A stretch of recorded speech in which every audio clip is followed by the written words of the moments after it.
Chapter 276. With the plan in place, Sinisto would be in charge of the recruitment. Once the staff was recruited, he would go to Earth to get a stamp from Thea. They would be official workers. What would happen if they weren't stamped? The ring that Thea blew up was one of the possible outcomes for temporary workers. What if he couldn't find Thea when he arrived on Earth?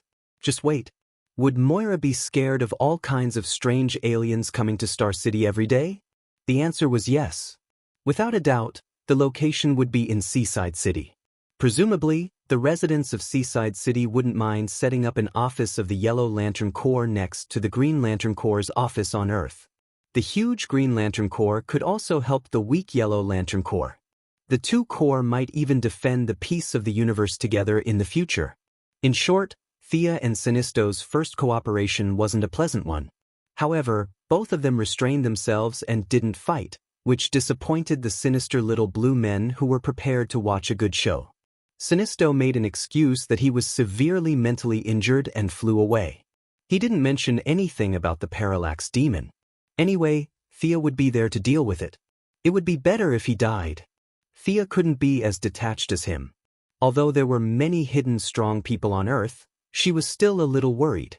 The little blue men seemed to kindly remind her that with the speed of the parallax demon, it would arrive on Earth in 10 minutes. Why don't you hurry over? Faced with the little blue men's attitude, Thea was a little depressed. No wonder Sinisto wanted to rebel and Hal wanted to kill them all. These guys really didn't leave a good impression on her. She had helped them so much to prevent the division of the Green Lantern Corps, but there were no rewards or benefits. They didn't even say a word of thanks. These bastards. Thea wasn't someone to be trifled with either. Ever since she met Batman, she hadn't learned much about martial arts or science, but her skin had thickened considerably. She pretended not to see the other party's intention to chase her away and continued to talk to them. Respected Guardians, the humans on Earth are few and weak. I'm afraid we won't be able to fight against the parallax demons. We will continue to seek the Green Lantern Corps' assistance. Thea's words were sincere, and her voice was gentle and moving, making her listeners cry. She automatically ignored Superman, Diana, and other powerful people. In her description, the people on Earth were all children with cerebral palsy, and their strength was so weak that it made people's hair stand on end. If you don't send troops, we'll be dead. However, the Guardians had lived for hundreds of millions of years. Weren't they just shameless? Who didn't know how to do that? Several of the Guardians took turns telling Thea about the difficulties of the Green Lantern Corps. They talked about how large the area they governed was, how the quality of the members was uneven, and how many of them had died in battle.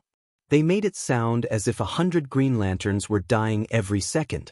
Thea was completely defeated by their shamelessness. She was so embarrassed that she couldn't say anything. How about this? This is a war between the Yellow Lantern Corps and the Parallax Demons. It's not appropriate for us to participate too much. However, Hal Jordan is a great Green Lantern warrior. He can represent us in the war to protect Earth. Shay almost spat in his face. What great Green Lantern warrior? Are you talking about Hal Jordan? With just a few words from you, Hal Jordan was upgraded to a great Green Lantern warrior? This great Green Lantern warrior was too worthless. Besides, Hal Jordan had already flown to Earth. Whether you approve or not is meaningless.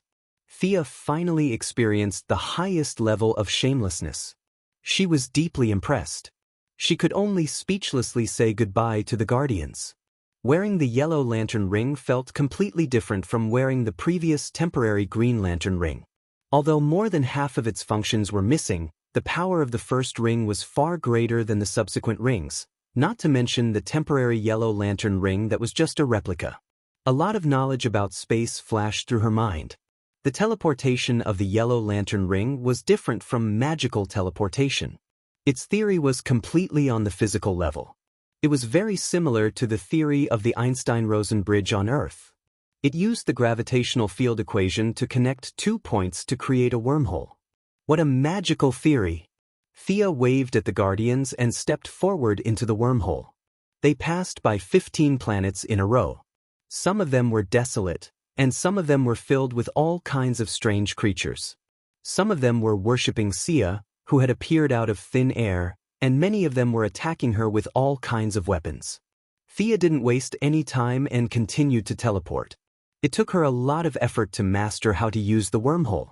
When Thea returned to Seaside City, it was less than 10 minutes before the Parallax demons arrived.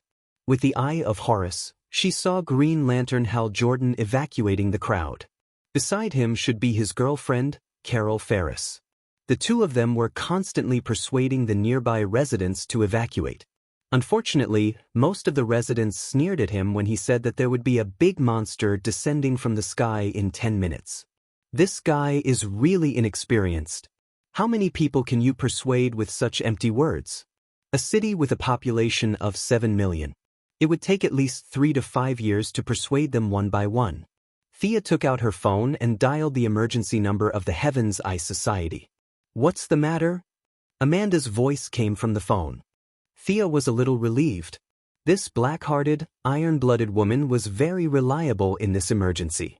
"Listen to me, Amanda. I don't have much time. I'm only going to say this once. A scary monster is flying from the outer sky to Seaside City. Do you still remember the toad that knocked you out? It was attracted by him. I need you to immediately evacuate the residents of Seaside City. Time is tight, so I'm counting on you." Thea hung up the phone after she finished speaking. She still had to call another person. "Uncle Bruce, listen to me." Thea repeated the long story again. In the end, she got to her real purpose. "The last time we fought the big zombie, can you still contact your friend in the blue shirt and red cape? Seaside City needs him. Of course, you better come." Although Bruce Wayne felt that it was a little ridiculous, his strong mental fortitude allowed him to make a calm judgment. He believed Thea's words and said that the person he contacted would arrive soon. He was also rushing to Seaside City. Without seeing the Parallax Demon, there was no way to refer to the plot of the movie. With the help of the two cheats, Superman and Batman, he should have some confidence. If he really couldn't beat them, he could open a wormhole and escape with his family. Some of the planets they passed by on the way were quite suitable for living. Although Thea did not dare to contact Moira directly, she still told Felicity. "Alien monster." Felicity's voice was an octave higher. She heartlessly said that she would hack into a few satellites to watch the live broadcast. Sigh. Thea sighed. Felicity's way of thinking was indeed different from ordinary people. A normal person would have been scared out of their wits. What was her emotion? It was excitement, the kind of joy that came from coming into contact with a secret. What a weirdo. Chapter 277. Thea had done what she needed to do. She sat alone on the roof of an apartment, waiting for the arrival of the Parallax Demon. Her yellow clothes and black cloak covered most of her face, so she was not afraid of being recognized. However, she was soon discovered. There was a Chevrolet driving on the sidewalk like crazy. Amanda, dressed in a military uniform, opened the car door and stared at Thea, who was hiding her head and tail. With the eyesight she had trained as an agent, she still recognized her.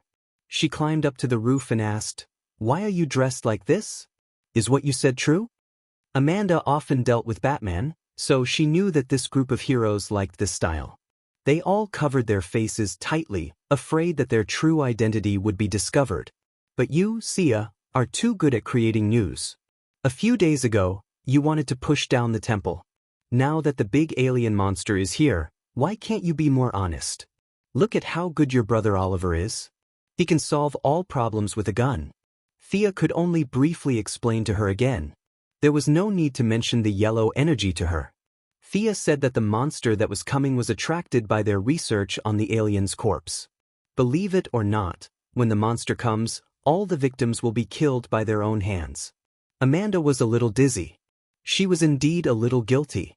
She did not expect so many things to happen after she dissected Hal Jordan's former Green Lantern. She did not dare to treat the evacuation of the residents as a joke, so she immediately ordered her subordinates to do it. The Heaven's Eye Society's style of doing things was simple and crude as usual. There was a loud explosion in the city center, and a large number of citizens fled out of the city. What did you do? The war was coming. Thea did not want to waste her divine power. In order to know the answer, she could only ask the dark-skinned woman beside her. We detonated the gas pipeline near the main road in the city center. Amanda said casually, as if it was not a bomb, but a turkey stolen from the neighbor's house. Her subordinates whispered a few words to her. Amanda looked a little sad. There were 17 bodies found at the scene, and hundreds of people were injured. If you provided false information, I'm afraid I will be shot. Don't worry, Thea is telling the truth. A large black figure landed beside the two of them with a whoosh. It was the fully armed Batman. With the help of his bat cape, he jumped down from the plane. Following him was the first Robin in a blue and black combat suit, Dick Grayson, who had now changed his name to Nightwing. My satellite found a huge figure in Jupiter's orbit. It's moving very fast. Batman was not used to moving around in broad daylight, but he still explained to Amanda. Batman had a good reputation, and Amanda immediately believed him. She stopped mentioning the shooting and began to call the government frantically. Later, she felt that it was inconvenient and directly video-called a few high-ranking officials.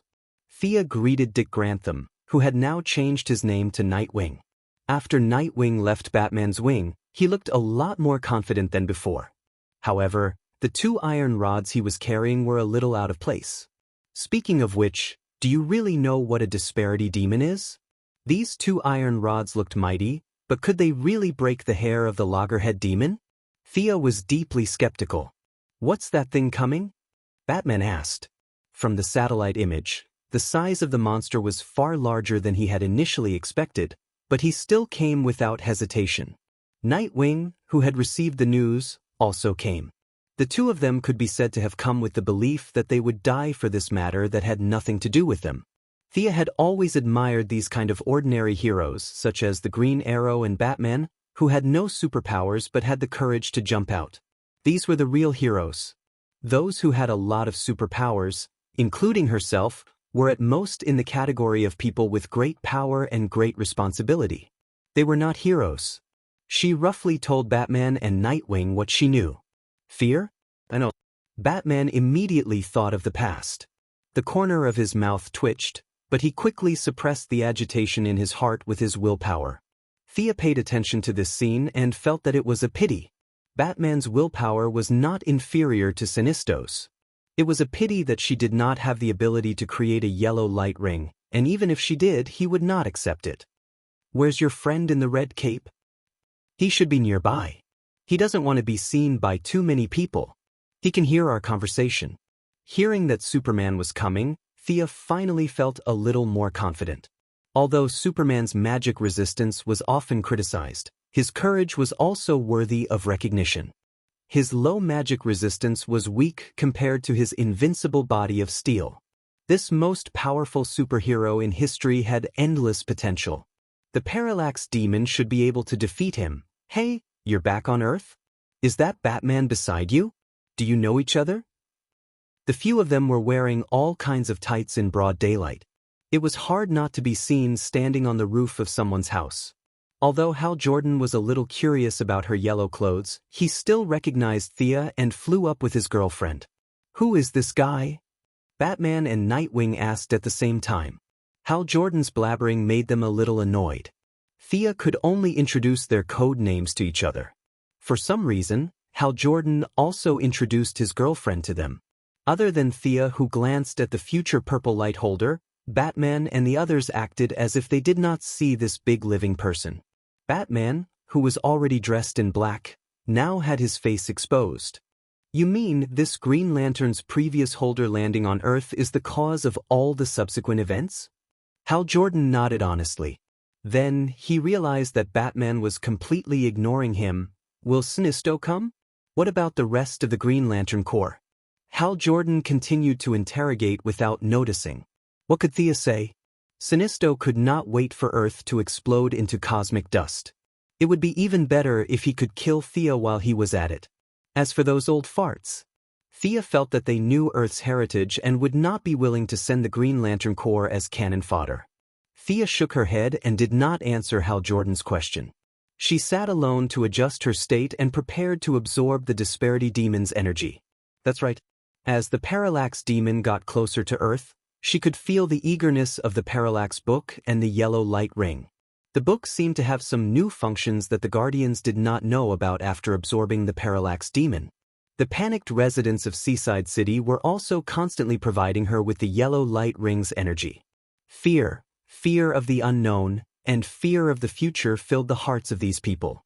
However, the absorption process was suddenly interrupted.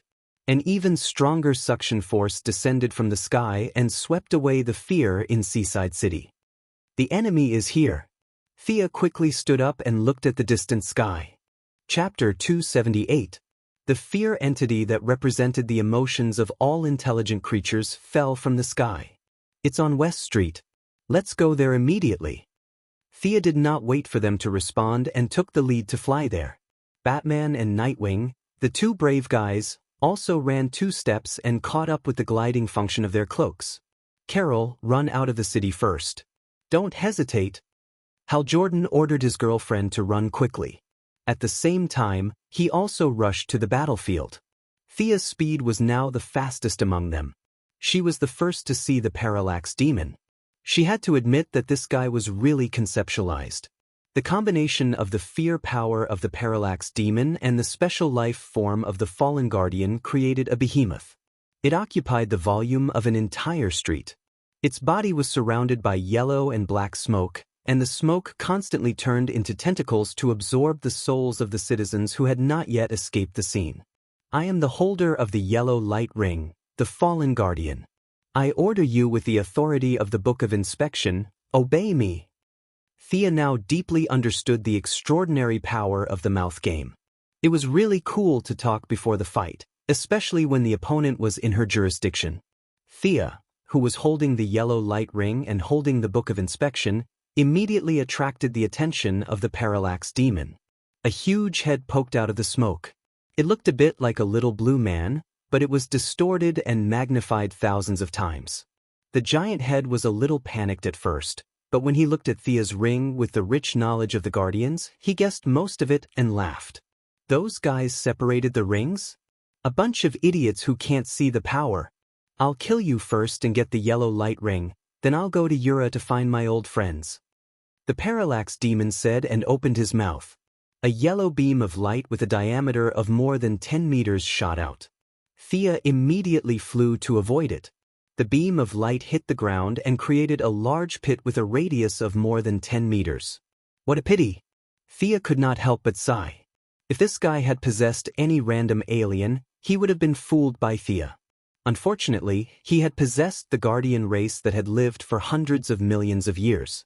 These little blue people probably had an unparalleled understanding of the lantern ring. That was why he had been seen through at a glance and failed the negotiation. There was nothing to say. Let's fight. However, even though they were fighting, they still had to finish the formalities. Thea now had some understanding of these lantern rings. Regardless of whether they were righteous or evil, right or wrong, they must not be weak. How dare you?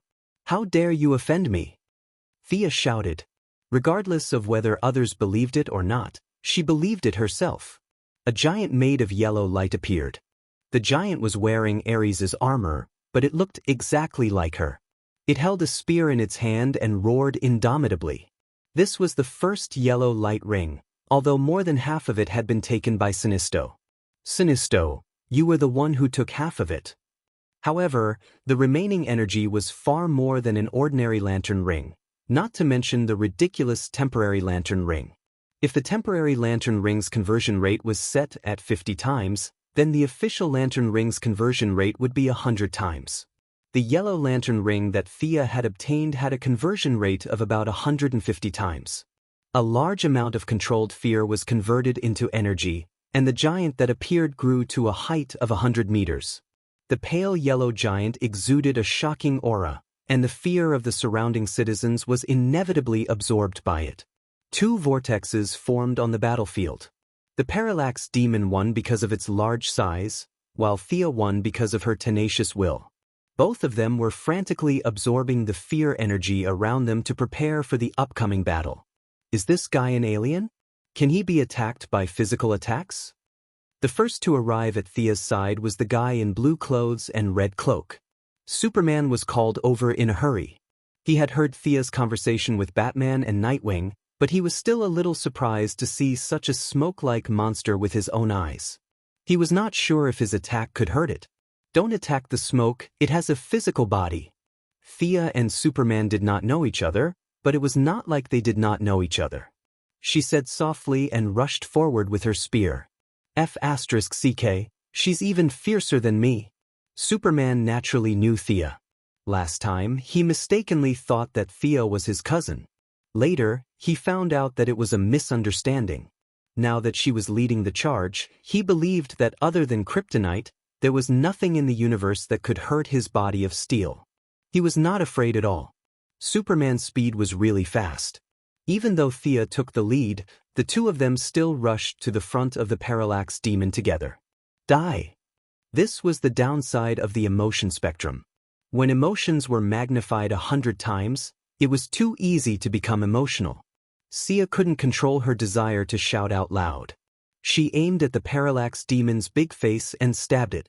Superman's iron fist also hit the other side of the parallax demon's face. The parallax demon did not move at all. It spat out a thick yellow light beam again and swept toward the two of them. Superman dodged it easily. However, Thea's 100-meter tall body could not dodge it. She summoned a giant shield and was pushed back more than 300 meters. Only then did she manage to withstand the energy light beam with some difficulty. Superman flew to Thea's side. When he found that she was fine, he heaved a sigh of relief and asked, "My attack power has been weakened. Is it because of fear?" He can control your fear. If your willpower is not enough to suppress your fear, you will definitely be affected. Thea patiently explained to Superman. However, when she saw him pursing his lips, she knew that he was afraid of a lot of things. The power of emotions? Batman slid all the way and used his hook and spear back and forth.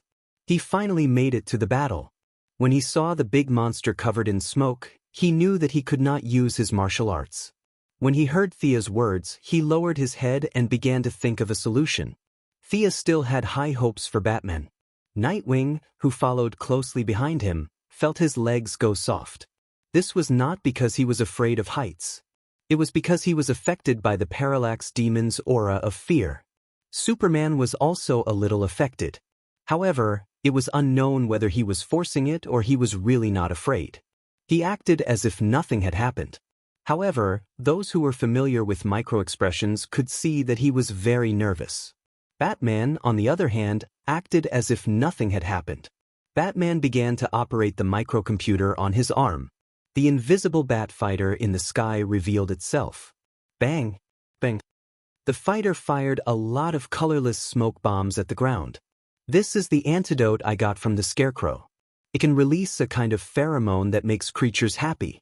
I wonder if it will work. Batman finished speaking and shot his hook and spear at the roof not far away. He was ready to contribute his strength. Thea could not watch Batman fight the parallax demon with his fists and legs. She was someone who could ignore the parallax demon. This guy could scare anyone but her. She controlled the yellow giant and continued to fight with the spear. Chapter 279. With a clatter, Sia flung out a yellow materialized chain and tied it around one of the parallax demon's thick arms, signaling the start of the attack. Batman threw out a bat dart and looked at the effect before flying into the bat fighter. Nightwing was helpless and could only join the team on the ground to help the old and weak. The main attack came from Thea and Superman. Thea held the chain with her left hand to prevent the parallax demon from running around. She held a long sword in her right hand and kept stabbing the parallax demon. Later, she realized that this was too inefficient and changed to a big knife to cut off the smoke and tentacles on the parallax demon. The parts that left the parallax demon's body turned into yellow energy. 60% was absorbed by the parallax demon while 30% was absorbed by Thea's yellow ring and the Book of Inspection. Another 10% disappeared into the void. Thea was a little depressed. Her instinct told her that the missing energy went to Sinisto. I've been fighting for my life and I can still get an upgrade while hiding in Eurasia. This is so annoying.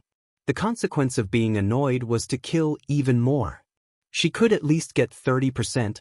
Her bravery really surprised Superman. With a strong sense of mission, he could not afford to be careless. He took a deep breath and blew the ice breath at the parallax demon. Batman, who was piloting the Bat Fighter, cooperated with him and shattered the frozen parts. Green Lantern Hal Jordan joined the battle midway. He materialized a machine gun and fired green energy bullets at the parallax demon. Although the joint efforts of the few of them caused quite a lot of damage to the parallax demon, there were too many people in the coastal city. It had been peaceful for too long. Amanda's explosion did not frighten the people of the city. There were still many people hiding in their homes, thinking that they could escape the disaster. However, their wishful thinking caused a lot of trouble for Thea and the others. This is bad. This guy replenishes quickly too. Unlike Thea's Eye of Horus, Superman's X-ray vision had almost zero energy consumption. When he had nothing to do, he would look around. He was the first to discover the anomaly. The few of them fought for a long time. The parallax demons were constantly absorbing the fear of the citizens, and the total energy value was increasing slightly. If Sinisto were here, he would have ordered a massacre.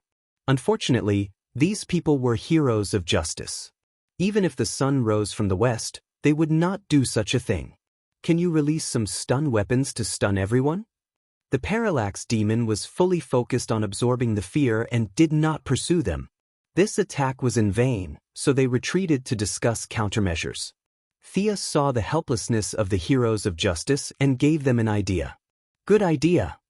Superman and Green Lantern praised in unison. However, none of them, including Thea, had any means of stunning her. The three of them looked at the person who had jumped out of the Bat Fighter. Damn it. Seeing the three inhuman guys waiting for him to speak, Batman almost cursed out loud. Did he have such a weapon? Of course he did. But what would the country and the military think if he released a weapon that could stun an entire block? Why did you secretly develop such a powerful weapon? In the future, countless questions from government officials and the Pentagon would annoy him to death. However, the arrow had already been knocked. In order to prevent more casualties, he had to continue being the scapegoat. He quickly switched the magazines on the Bat Fighter and released 3 high-intensity stun bombs into the city. The high-decibel noise reverberated through the usually quiet coastal city. The loud noise was a little too much for the heroes. Thea conjured a soundproof room. Hal Jordan saw it and was very inspired. He also made one and hid in it with Superman, who had a keen sense of hearing. His energy growth seems to have stopped. Superman said to the few of them. They were affected by the noise, but the parallax demon had long lost the ability to hear. They hid in the small yellow and green house boldly. The parallax demon was not blind. He was directly smashed to pieces and continued to fight. The few of them attacked together again. They could see that the parallax demon's energy growth had slowed down. Thea found that her energy growth was almost stagnant. Now, in order to continue to maintain the huge energy consumption, she could only absorb from the parallax demon. While avoiding the attacks of various smoke tentacles, she cut off its limbs and absorbed its fear ability. While she was fighting, she saw Nightwing on the ground pass by her on a motorcycle and threw her a headset. Needless to say, it must be Batman's. She connected the line. What's the matter? 5 F-22s from the National Guard are about to depart and enter the battlefield in 5 minutes. The regular army is also on the way. Amanda wants to know if we can defeat this guy. Batman was also exhausted. He was fighting monsters while dealing with all kinds of wrangling. Is Amanda on the line? I'm here. Can't you guys drag this big guy out of the city to fight? The voice of the commander in black came from the communicator. This guy has no feet. Can't you see? He hasn't moved a single step from the fight until now. What do you want me to do? Thea was also helpless about the demolition scene. The destructive power of the few of them was too great and there was no way to control the energy. The only good news was that the reconstruction work would be difficult. Unlike Wayne Enterprises, which had long transitioned to biopharmaceutical research, and Luther Group, which focused on high-tech materials. As the only company in the country that still retained a large number of construction teams, the future reconstruction of Seaside City would be a big cake. Thea canceled the giant's materialization. She didn't know if the parallax demon was possessed by the guardian little blue man. It could be said that it didn't know any martial arts. When faced with Thea's attacks, it didn't dodge at all. It only knew how to stab each other. Such a simple and crude combat ability left Thea speechless. No matter how clever her moves were, she couldn't do anything against this. She could only materialize a giant dragon with greater physical attack power. The dragon's teeth, claws, and wings flapped. The golden dragon looked quite righteous if one didn't consider the energy source of the light ring. The giant golden dragon grabbed the parallax demon's body. Its huge head seemed to be its weakness no matter how Thea looked at it.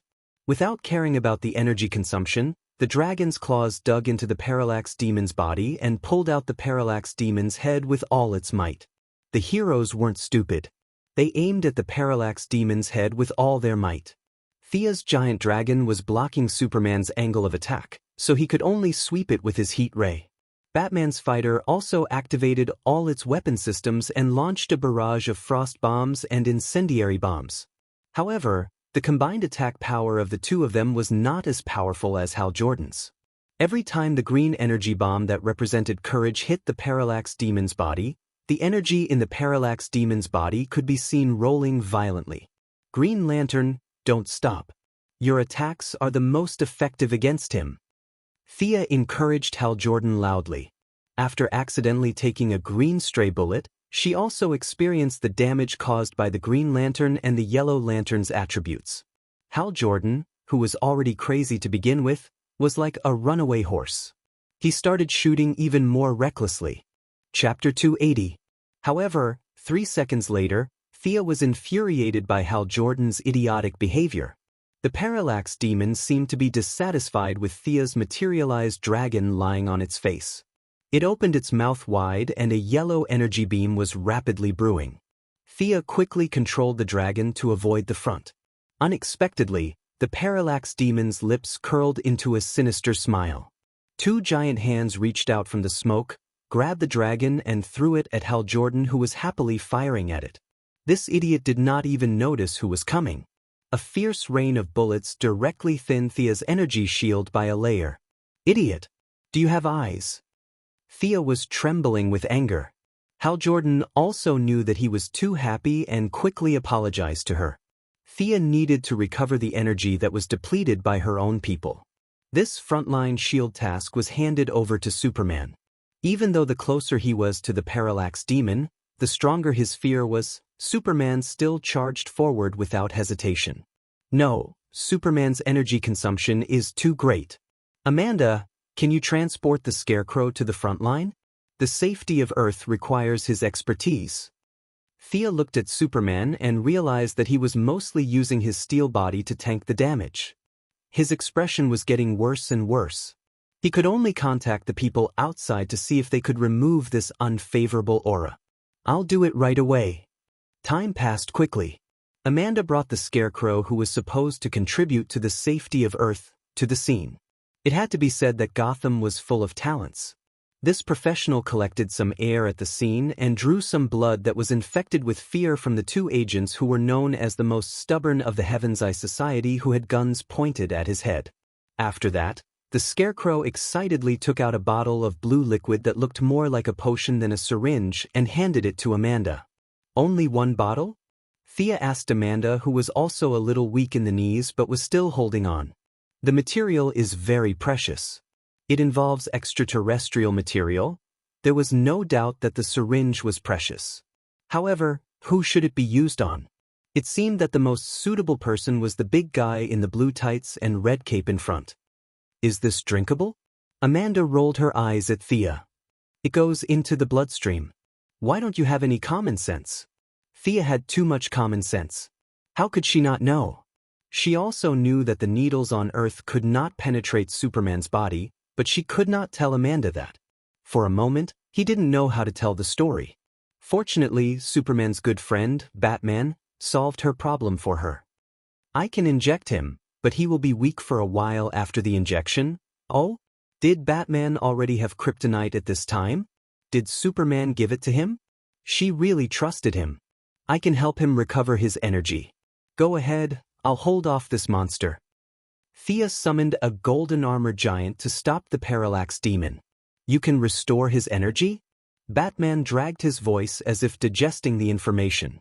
Then, he asked Superman to retreat through his communicator and inject the syringe. It seemed that nothing was wrong, but one could imagine that there would be many new entries on Thea's introduction page in his little black notebook when he returned. 2 minutes later, Batman signaled Thea to come back. Superman was about to die. Green Lantern, can you hold him off first? Thea did not know how many times she had slashed the parallax demon and how many times it had stabbed her. This kind of fight looked fierce, but in fact, they were absorbing each other's energy. No one could do anything to the other. Green Lantern Hal Jordan gave her a thumbs up. Don't worry, I'm very good at attracting people's attention. Thea was stunned for 2 seconds. Did this guy mean that he had a mocking face? What a rare talent. However, was this guy really trustworthy? Just as Thea was hesitating, 5 raptors from the National Guard arrived. They did not care about the heroes and villains at all. Instead, they fired missiles at the ground. Thea hurriedly put up a defensive shield. Such a melodramatic thing disgusted her. In the movies, she could always see the military killing the good guys and the bad guys regardless of the consequences. If it weren't for the effect, she would have shot down these airplanes. What the hell was this? Thea immediately left the parallax demon to the Green Lantern, who was good at attracting people's attention. Together with his former pilot, they quickly flew to the rear. Thea almost did not recognize Superman when she saw him again. The strong man was so weak that it seemed like a gust of wind could blow him away. The blue tights that were originally bulging were now loose on his body. He asked Thea weakly, "You can restore me? I've never heard of such an ability. The universe is very big. Lie down first." Thea was a little impressed by these two. They were indeed heroes of justice. They did not even ask her about the process and directly took down Superman. If she was the bad guy, she would not betray their trust. Although she did not understand the principle, the yellow light ring clearly mentioned that the Kryptonians could be charged. Such a rigid ring would not lie. She extended her right hand and aimed the ring at Superman. A pale yellow beam of light connected the two of them. Amazing, it works. The half-dead Superman immediately sat up and began to absorb the energy. He felt good, but Thea was not so happy. Superman's body was like a bottomless pit, continuously absorbing the energy of Thea's yellow light ring. When the yellow light ring's energy was only 10% left, Thea unilaterally stopped the energy supply. Damn, how can you absorb so much energy? Judging from the intensity of your battle just now, you shouldn't have so much energy. Could it be that your body's energy is not full? Superman was a little embarrassed. Sorry, I can't control it when I absorb it. But you're right, my energy is not at its best. Okay, my fear is gone, and my energy has increased to 80%. Leave this big guy to me. After saying that, Superman rushed to the front of the parallax demon at a speed that Thea had never seen before. He did not care about the difference between a virtual body and a physical body. He threw a punch at it. The air seemed to ripple from his punch. Time seemed to have frozen. After a few seconds, there was a violent explosion. So strong. Thea took out the charging lantern and charged the ring. She could not help but exclaim in her heart when she saw Superman's extremely powerful punch. When one's strength reached such a level, they could really ignore a lot of things. Regardless of the enemy's level and state, they could only rely on pure strength to crush them. This was the future god of strength. Superman ignored the fighter jets in the sky that included him. He punched and kicked the parallax demon. His every punch and kick had a strange rhythm. Thea's eyesight was not enough to judge the meaning behind it.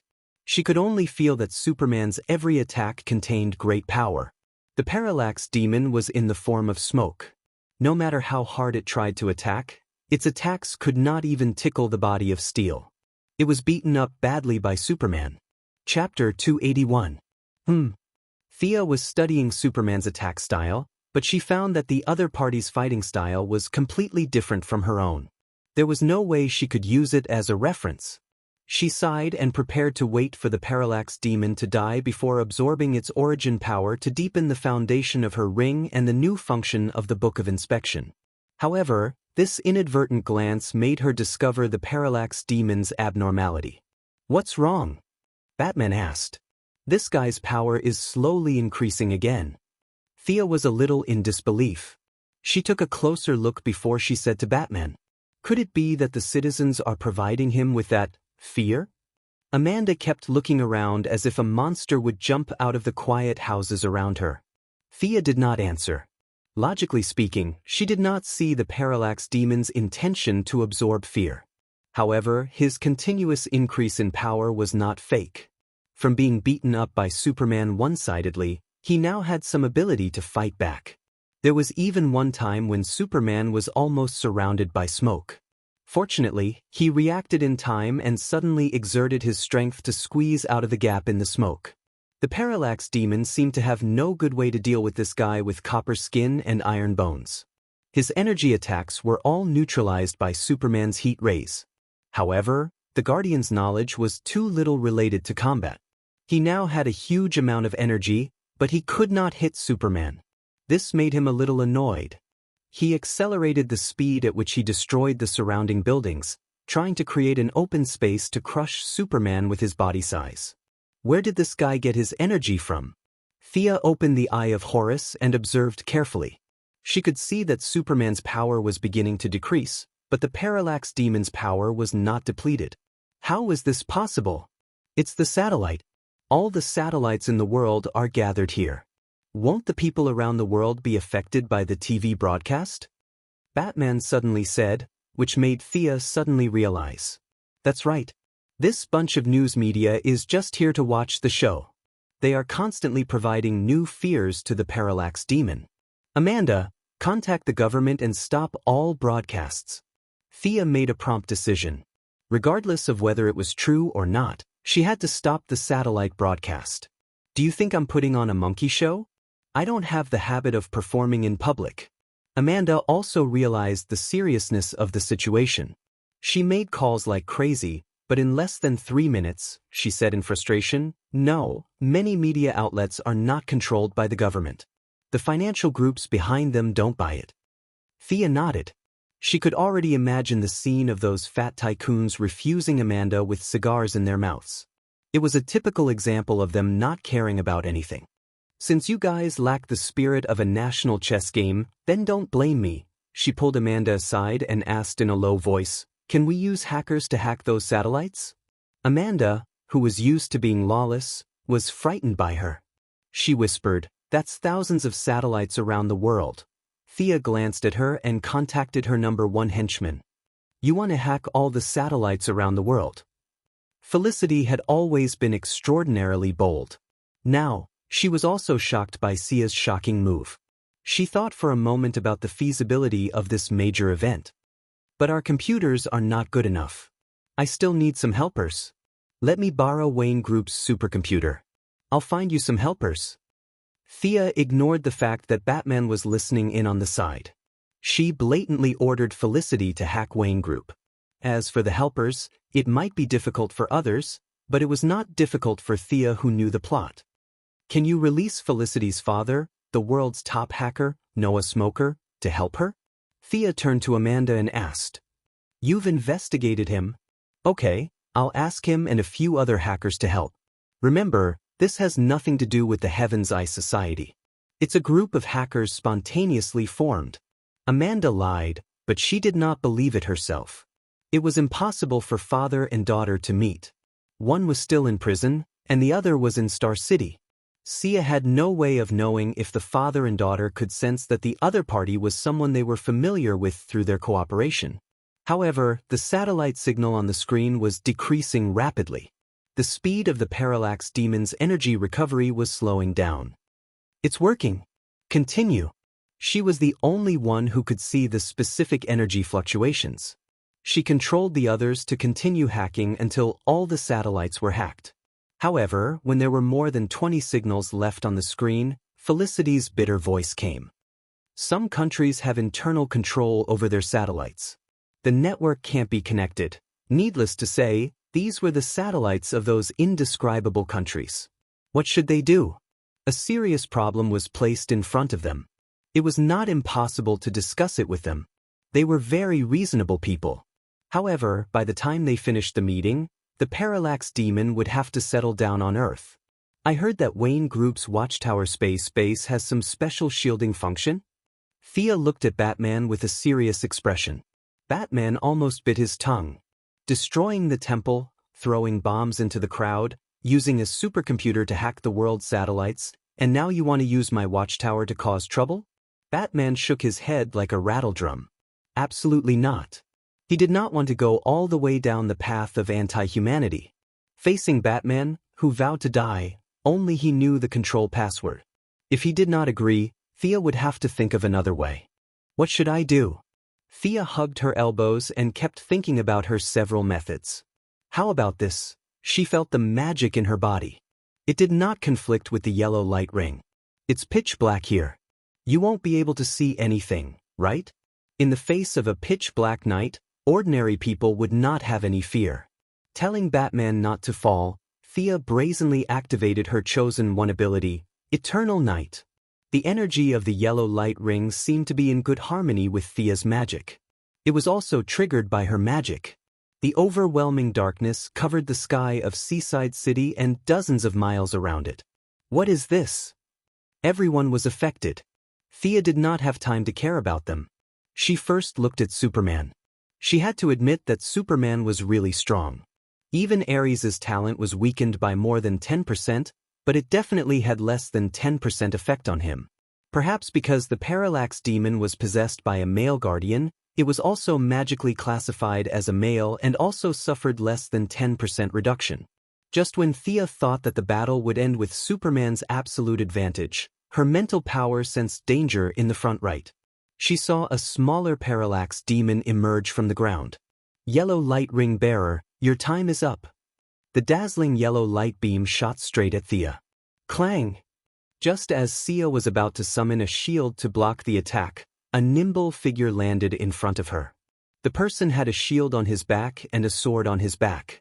He crossed his arms in front of him and blocked the light beam without taking a step back. Chapter 282. The person turned her head slightly. Her delicate face was adorned with a pair of bright eyes. Her face was filled with classical beauty, and it set off her tall nose bridge and red lips. Her wavy black hair was draped over her shoulders, just like yesterday. It was the scene of roasting wild boars together on Paradise Island. It was the dance under the moonlight in a small village in Belgium. It was the 100-year separation after the war. Diana Prince. Thea Quinn. I miss you so much. I've been looking for you.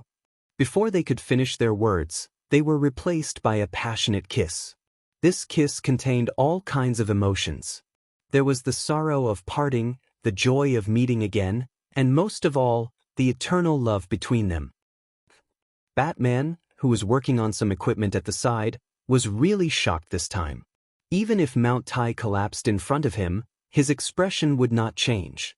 The electric drill in his hand directly pierced into his leg. Fortunately, his bat suit was thick enough to avoid the fate of being crippled. The two of them did not linger for long. Although they had a lot to talk about, now was not the best time. What is this thing? Diana looked at the parallax demon that was baring its fangs and brandishing its claws. She was a little surprised. This thing looked very fierce. There was no need to hide anything from Diana. Thea did not care if she understood or not and told her the whole story of the parallax demon. The incarnation of fear? Diana clenched her fists and thought for a while. I'm full of courage. I have no fear. Thea nodded vigorously to express her affirmation. That's right. Originally, Paradise Island had suffered a great loss. Perhaps there would be a gap in their hearts that would be swallowed by fear.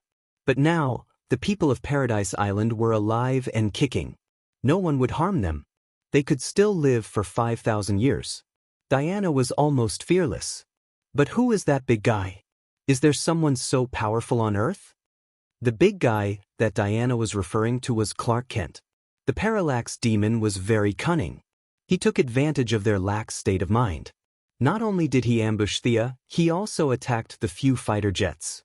Those unlucky fighter jets did not have Diana to tank the damage.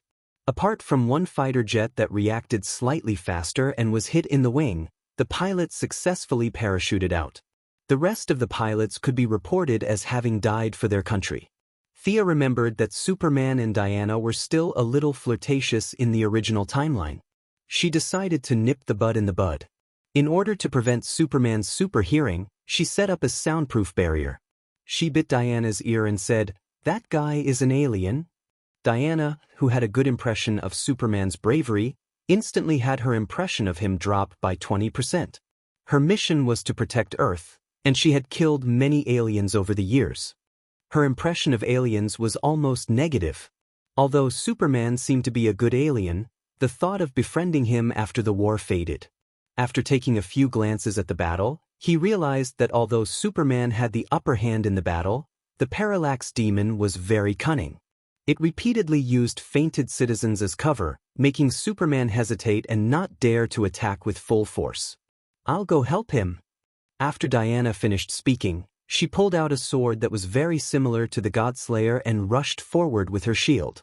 Sia looked at Diana with concern for a long time, only to find that Diana was no longer the same as before. Her strength had skyrocketed. If it was said that Sia was more likely to lose than win when they fought against each other back then, now she couldn't even see the shadow of victory. Diana's attacks were not like Superman's, which relied on strength to win. Superman's attacks looked fierce, but they seemed a little clumsy. It was very much in line with the essence of old American street fighting. It was the kind of fighting that did not defend or evade. It was an upgraded version of punching and seeing who would fall first. This made Thea, who prided herself as an outstanding grandmaster of combat on Earth, a little uncomfortable. This was because this fighting style was not beautiful at all. On the contrary, Diana's fighting style was very elegant. Her speed, strength, and skills were all at the peak of perfection. Every time she attacked, there would be 3 or 4 variations depending on the opponent's reaction. Occasionally, the power of the Silver Guardian bracelet would surge, and it could inflict heavy damage on the Parallax Demon. "She's really good. I have to work harder too." Thea muttered softly. "This woman is your friend? And why is this veil of darkness that you cast affecting everyone?" Batman walked to her side at the right time. He was holding a strange-looking big gun in his arms. The muzzle of the gun was the size of a bowl, and there were electric sparks flashing from the magazine from time to time. What kind of black technology was this? Thea glanced at it and did not understand. "Ah, she's a friend that I've known for a long time." As she said that, she pointed to the sky again. "This is magic. I've mentioned it to you before." Thea was not in the mood to explain her talent to Batman. Batman could not help but look up at the sky. The moon is still in its original orbit. But where did this moon come from? However, no one answered him. Thea recharged the lamp ring. It was not appropriate to instantiate Ares in front of Diana. Fortunately, she still had another familiar god that she could instantiate, the hawk god Horus. A giant divine hawk with a body length of more than 50 meters and a wingspan of 300 meters appeared on the battlefield. The divine hawk's right eye flashed with a terrifying light. It was obviously the eye of Horus. Thea flew into the divine hawk's body and controlled it. She flew to the Parallax Demon like a sharp arrow released from a bow. Her iron hook-like claws grabbed a large cloud of yellow gas straight into the sky. After absorbing it, she charged forward again. Superman, who had the support of the 2 girls, was finally relieved of a lot of pressure. He looked at the 2 girls from time to time. Thea's attack pattern was not unfamiliar. After all, he had seen it before. It was similar to the guy who had been instantiating a green weapon not far behind him, except for the color of their clothes. However, Diana really attracted his attention. This woman was too strong. Superman was not a martial arts master. He actually did not have a specific idea of how his strength increased and decreased. He only knew that it was very strong. Therefore, although Thea's discriminating barrier cut off less than 10% of his strength, the total energy in his body was too large to notice any major abnormalities. Now that his strength was reduced by 10%, and Diana had increased it by 30%, the originally small distance between the two was instantly narrowed, giving Superman the illusion that this woman was about the same as him. As Batman's good friend, Superman also had a bit of a male chauvinist tendency. No matter what, He could not watch the two girls defeat the enemy. A serious Superman was terrifying. His strength was almost limitless, and it was increasing every minute and every second. A large amount of smoke on the surface of the Parallax Demon's body was dispersed, and its body, which originally occupied the entire street, also had a tendency to shrink. Green Lantern, use your chain to create an opportunity for them. Thea flew to Hal Jordan, who was instantiating an anti-aircraft gun and was having a good time fighting the Parallax Demon. This guy really had no experience in team combat. As his mentor, Sinisto would have a headache for a while. Chapter 283. Although Hal Jordan had a lot of problems, such as being stupid, talkative, emotionally unstable, and so on, he could still listen to advice. He immediately followed Thea's instructions and conjured a large number of green chains, firmly binding the Parallax Demon. This guy's ring is extraordinary. Thea could not help but think when she saw this scene. Although the ring that Hal Jordan inherited from Abin Sol was not the first green light ring, as one of the greatest warriors of the Green Lantern Corps, Abin Sol's ring must be one of the best in his generation. Thea released the Parallax Book. This book had absorbed a lot of the Parallax Demon's yellow energy and had some new functions. The originally decorative chains of the book could also be released. With just a command and without needing to consume anything from Thea, the energy in the book would automatically activate and trap the enemy. 2 light chains, 1 green and 1 yellow, bound the Parallax Demon tightly. Bang! Bang! Gunshots rang out continuously. Batman was standing on top of a building, holding his strange-looking gun and shooting at the Parallax Demon. The bullets would produce some rainbow-like smoke at the point of impact. The Parallax Demon, who was originally bound by the chains and struggling violently, obviously weakened its resistance. A hint of dullness flashed in its fierce eyes. What kind of F***King advanced technology is this? The thing about Batman was that you never knew what kind of strange things he could come up with. Perhaps inventing and creating things was one of his abilities. Since the enemy did not resist, the few of them naturally did not stop. Superman's big fists were punching the Parallax Demon's head. Thea and Hal Jordan also conjured various weapons and greeted the Parallax Demon warmly. Diana was the one with the most ferocious attacks among the few of them. It was not known if it was because of the happy occasion, but the Guardian bracelet sensed her intentions and strengthened her body with a strong will to fight. The invincible divine power was reflected on the Parallax Demons through the sharp swords. Every attack was filled with dazzling divine light. The Parallax Demons needed to use a large amount of fear energy to repair their bodies so that they would not be scattered. I am the Guardian. My strength and wisdom will never be defeated by a small planet like Earth. The body of the Parallax Demon is no longer as huge as it was when it first arrived. Overall, at least 1/3 of its body has been consumed.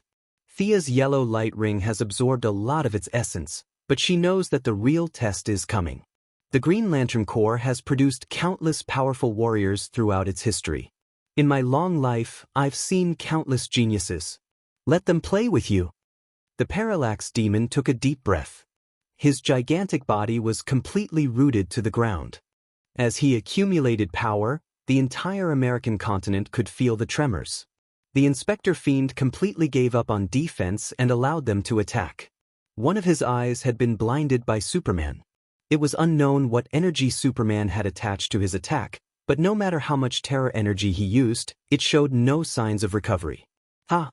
The Parallax Demon opened its mouth and spat out countless meteorites and broken buildings. Among the rubble, there were a few green lights that were particularly obvious. This guy still had this trick up his sleeve? Thea quickly asked Hal Jordan. Her yellow light ring could not detect the Green Lantern Corps. The results of Hal Jordan's green light ring's scan came out quickly. Gemini Kova, Green Lantern Corps' Sector 2214, went missing 37,000 years ago. Carl Holtz, Green Lantern Corps' Sector 269, went missing 110,000 years ago. Gareth Knight, Green Lantern Corps' Sector 1129, went missing 2,100 years ago. A total of 5 Green Lantern Corps warriors appeared in front of them. They were still wearing the traditional Green Lantern uniform, but it was a little tattered. Their eyes were dull and their mouths were slightly open. Their bodies had been preserved by special means, but their consciousness was still stuck at the moment when they were trapped. The green light rings on their fingers were still flashing, proving that their consciousness still thought they were in a battle. The parallax demon laughed like a villain. These people are the prodigies of their respective eras. I have preserved them. I often help them recharge their batteries. Ha! Let them play with you guys. The few Green Lanterns who were reported missing seemed to have received some kind of signal. They each flew up mechanically and found an opponent. It was unknown whether it was lucky or unlucky. Uncle Batman, who was determined to be a great Earthling, also encountered one. With a whoosh, a seemingly powerful Green Lantern fired an energy bomb at him. Master's martial arts training was not in vain. He dodged the energy bomb with a beautiful somersault, and at the same time, threw a bat dart at the Green Lantern. What followed was a violent explosion. Seeing this scene, Thea was relieved. Master's brain was undeniable, but the combat power of Earthlings was really no match for these cheats. Seeing that Batman could still exchange a few blows, Thea decided to quickly finish off her opponent and then rush to his aid.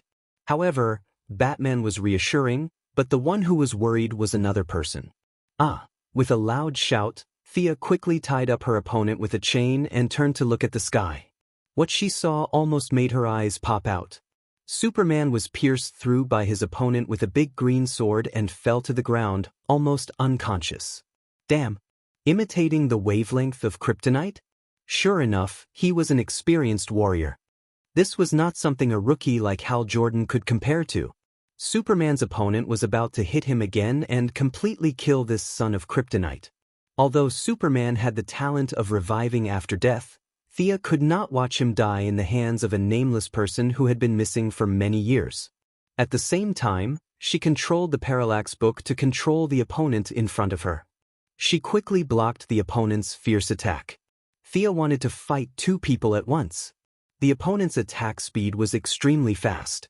In addition, he was experienced and had been controlled by the parallax demon.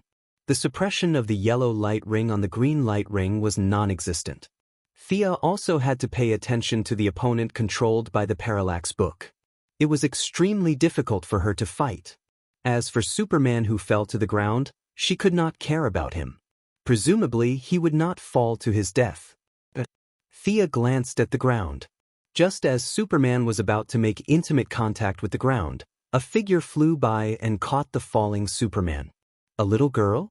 Thea fiercely attacked a few times and forced the two opponents to retreat. Then she looked at the girl. Blonde shoulder-length hair and a checkered shirt. She looked like an ordinary city girl. She was 2 years younger than Thea. After the yellow light ring scanned her, she had a lot of data that was far beyond the average person. Moreover, she had a physique that could be charged by the yellow light ring. Thea understood. This little girl should be Supergirl Kara Danvers. She looked very young and did not have a battle suit. She flew over in ordinary clothes. Most likely, she had seen the satellite broadcast earlier. However, she should have some combat power. She would not be able to deal with the Green Lantern warrior. However, it would be good enough if she could help Thea restrain the parallax demon. Little girl, the big guy is fine. I'll leave the big boss over there to you. Thea shouted while pointing at the parallax demon that was chasing after Hal Jordan. Leave such a big guy to me? Aren't you guys thinking too highly of me?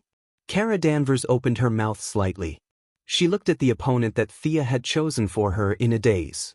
Chapter 284. The parallax demon stood tall with smoke swirling around it. Its huge face was dozens of meters tall. The future Supergirl might have the courage to face any enemy, but Kara Danvers, who was passing by on a whim today, was still a little nervous. She couldn't help but look at the parallax demon while complaining in her heart. Weren't these Earth Guardians thinking too highly of her? His first battle as a fledgling was such a heavy responsibility. Thea could naturally see that little Chow was obviously lacking in confidence. She clenched her fists and was somewhat eager to try, but more than that, she was nervous. She thought she was nervous, but she was still affected by the halo of fear. While dealing with the two Green Lanterns in the air, Thea had to explain the situation of the battlefield to her. It was not something that could be described as tiring. Little girl, can you hear me? Thea was afraid of being overheard by Batman and various state agencies, so she lowered her voice. Although they were far away, they should be able to hear it with their super hearing. In order to prevent information from leaking out, she also switched to the language function of the light ring and spoke in standard Kryptonian. Little Supergirl was surprised to hear the hometown dialect out of the blue. Kara Danvers had left Krypton at the age of 12. Unfortunately, he had entered the Phantom Zone where time had stopped. It had only been 4 years since he had arrived on Earth. Although she looked much younger than Superman, who had a face full of vicissitudes of life, they were truly siblings. How did she? Little Supergirl's expression changed drastically as she turned to ask Superman. Superman was sent to Earth when he was a baby. He learned the Kryptonian language later, so he did not have a deep understanding of it. Plus, he was seriously injured when he was hit by the Kryptonian wavelength imitated by green light. He looked dispirited and said, "This is the second time I have seen her. Her ability is strange, but she is not a Kryptonian. Can you guys hear me? If you can, just nod your head."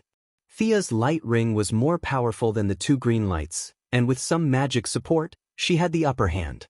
She asked again when she realized that they had not responded to her. Kara Danvers nodded hurriedly. He thought to himself, "Can you see it from so far away?" Not to mention, Sia really could see. With the help of the yellow ring of fear, the Eye of Horus had undergone a transformation. When Kara Danvers glanced at it, he felt as if he was facing a giant wild beast. He could not help but shrink his neck. "I'll keep it short. These green guys are the bane of the Kryptonians. I'm sure you've seen it. I need you to restrain that smoke monster. The green guy it's attacking is on our side. The other 5 green guys are our enemies. Don't fight with them. Just restrain them. Do you understand?" "Oh." Little Supergirl replied with an "oh." She instructed Superman to recover on his own and flew towards the Parallax Demon. Although she was still suppressed by fear for the first time in battle, Thea's eternal night had also strengthened her. Overall, her strength was slightly stronger than usual. Holding down the Parallax Demon and beating it up, Hal Jordan, who had been holding up the Courage Shield, was released. The talkative Green Lantern almost couldn't stand still. Originally, he was far away, and being a long-range attacker didn't have much of an impact on him. However, the Parallax Demon wasn't stupid either. It looked for the easy targets. After releasing the 5 Green Lanterns, it immediately went for Hal Jordan. Facing the fear head-on, coupled with Thea's discriminating barrier, the Green Lantern could not even use 30% of his original strength. If Supergirl did not help him, he would be the first to die. Originally, Thea wanted him to support Batman. However, when she saw that he was almost paralyzed on the ground, she knew that she could not count on him. Fortunately, Diana showed her power at the critical moment. She grabbed a Green Lantern with 3 arms with the lasso of truth and smacked his head off with her shield. The remaining Green Lantern was also blasted into pieces by the great divine power guarding the silver bracelet.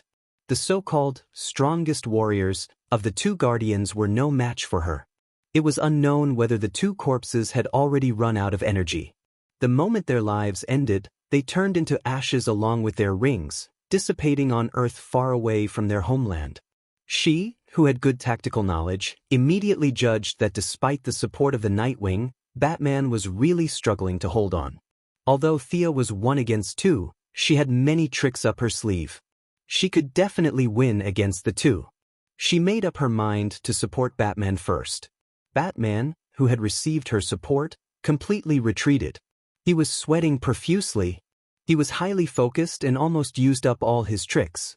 In order to cover him, the Nightwing was pierced through his stomach by the green light energy. Blood gushed out. Batman ordered the Batfighter to transport him to the rear for treatment. The 3 male compatriots, Superman, Green Lantern, and Batman, all left the field while panting. The situation on the field was a little strange for a moment. Diana, who was the strongest, was dealing with one of the opposing Green Lanterns alone. It was a complete one-sided slaughter. Thea, who was in the middle of the pack, was dealing with 2 Green Lanterns. Both sides exchanged blows and had the overall advantage. On the other hand, the inexperienced and unconfident Supergirl, who did not even know how to shoot heat ray, was beaten into a sorry state. The parallax demons would occasionally shoot out yellow light beams from their mouths, sending Supergirl fleeing in all directions. Little Super's awareness was not bad. She knew that she only needed to hold this big guy back. Her flying ability, which was not very proficient, was rapidly improving. She constantly interfered with the parallax demon's attack route, but she just did not fight it head-on. The equally experienced Green Lanterns also gave up on attacking and focused on holding back Thea and Diana. The situation was extremely anxious for a moment. Catch! The Green Lantern, whose mind was blank, deactivated his transformation and threw his ring at Thea. He did not understand the rules of the ring. He only thought that Thea had worn a green ring before. Now that she had another one, she could strengthen her attack and perhaps break the situation. However, Thea, who caught the ring, was a little hesitant. Medicine could not be taken carelessly, and rings could not be worn carelessly. In the future, there would be a lot of people who wore 2 rings or even 7 rings, but today, at this time, 2 rings were really unprecedented. Should she wear it or not? While dealing with the fierce attacks of the 2 Green Lanterns, Thea was in a fierce struggle. If others can wear it, then I can too. Her instinct told her that she should wear it. Finally, she made up her mind and put the green light ring on the middle finger of her left hand. The moment she put on the ring, Thea's mind was blown. The whole world was revealed to her. Tall, thick, and rough buildings filled her vision. Perhaps other light ring users could not see what it was, but Thea immediately judged that it was the end of this universe, the barrier of the whole world, the wall of origin. There was a lot of debris on the wall, including space dust, broken stars, and the powerful beings who were trying to find the world behind the wall.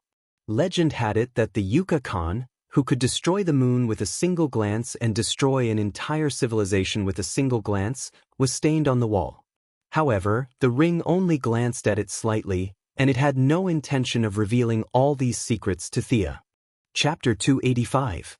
Although it was just a quick flash, Thea understood that the ring was telling everyone who wore the rings that they had to go to the world behind the wall and put the power of the emotional spectrum back into the light reservoir. Unfortunately, no one understood the meaning until Kyle Rayner put on the white light ring. He entered the wall and reinstilled the power of emotions, avoiding the inevitable fate of the world being destroyed due to the lack of emotions. Every time the power of emotions was used, the world would be one step closer to destruction. If someone as noble as Superman knew the truth, they would definitely not use it, but Thea. Did the 3,600 members of the Green Lantern Corps use too little? It doesn't matter if I'm there or not. The process of wearing the 2 rings went smoothly beyond imagination. Thea had a great fear, but she had gotten to where she was today through fear. It could be said that it was fear that gave her the motivation to keep moving forward. Fear and courage were like 2 sides of the same coin working together, making Thea's achievements far surpass those of the original timeline. Fear gave birth to courage, and courage overcame fear. The 2 opposite emotions completed a round of exchanges in her body. In the violent turbulence, Thea completed a new transformation. It had to be said that Hal Jordan's green light ring was extraordinary, only slightly inferior to Thea's split yellow light ring. Wearing the 2 rings at the same time, her combat uniform changed a little. The Yellow Lantern Corps' symbol was still there, but the original yellow and black clothes had green shoulder pads and leg guards. The black cloak was yellow on the inside and green on the outside, and her shoulder-length hair fluttered in the wind. Her eyes were the most eye-catching, one light yellow and the other dark green. Thea stared at everyone present. Supergirl was in danger. Superman, who was lying on the ground pretending to be dead, was mumbling something. He was obviously using his super hearing to teach her, but even so, Supergirl was still in danger. She had escaped danger several times by relying on her amazing speed. "I'll take care of the 2 of you first," Sia said as she gathered a cluster of colorful light on her finger and pointed it at the Green Lantern Warrior's forehead. The painful expression on the Green Lantern Warrior's face quickly disappeared and was replaced by a peaceful expression. The Green Lantern Warrior fell to the ground in extreme relief. Thea conjured a cushion to carry him down slowly, and used the same method to take care of the other one. Diana, Don't kill him. Go support the other side. Leave this guy to me. After stopping Diana, who was about to kill the Green Lantern warrior, the two of them still had the same tacit understanding. They swapped positions and let Diana, the world's #1 shield specialist, deal with the Parallax demon and save the little Supergirl who was about to collapse. Xianxia gathered her spirit and used the same trick to take down the last Green Lantern warrior. I'm so tired. It seemed easy, but the use of spirit was not easy. The few Green Lanterns were controlled by the fear of the Parallax. Their thoughts were stuck in the struggle before they were captured. They were not bad people, but heroes of that era. Being killed like walking corpses was a disgrace to their contributions to the universe. Thea used the yellow light ring and the Parallax's emotions to inject the green light spectrum into their hearts. Fear made people escape, courage made people face it. Although their bodies were modified by the Parallax, they were still almost decayed after a long time. Their souls were overwhelmed. They should be brought back to Eurasia to enjoy a hero's funeral, not die on Earth and be dissected by the evil scientists on Earth. Thea was not really concerned about this at first, but the green light ring gave her some new insights.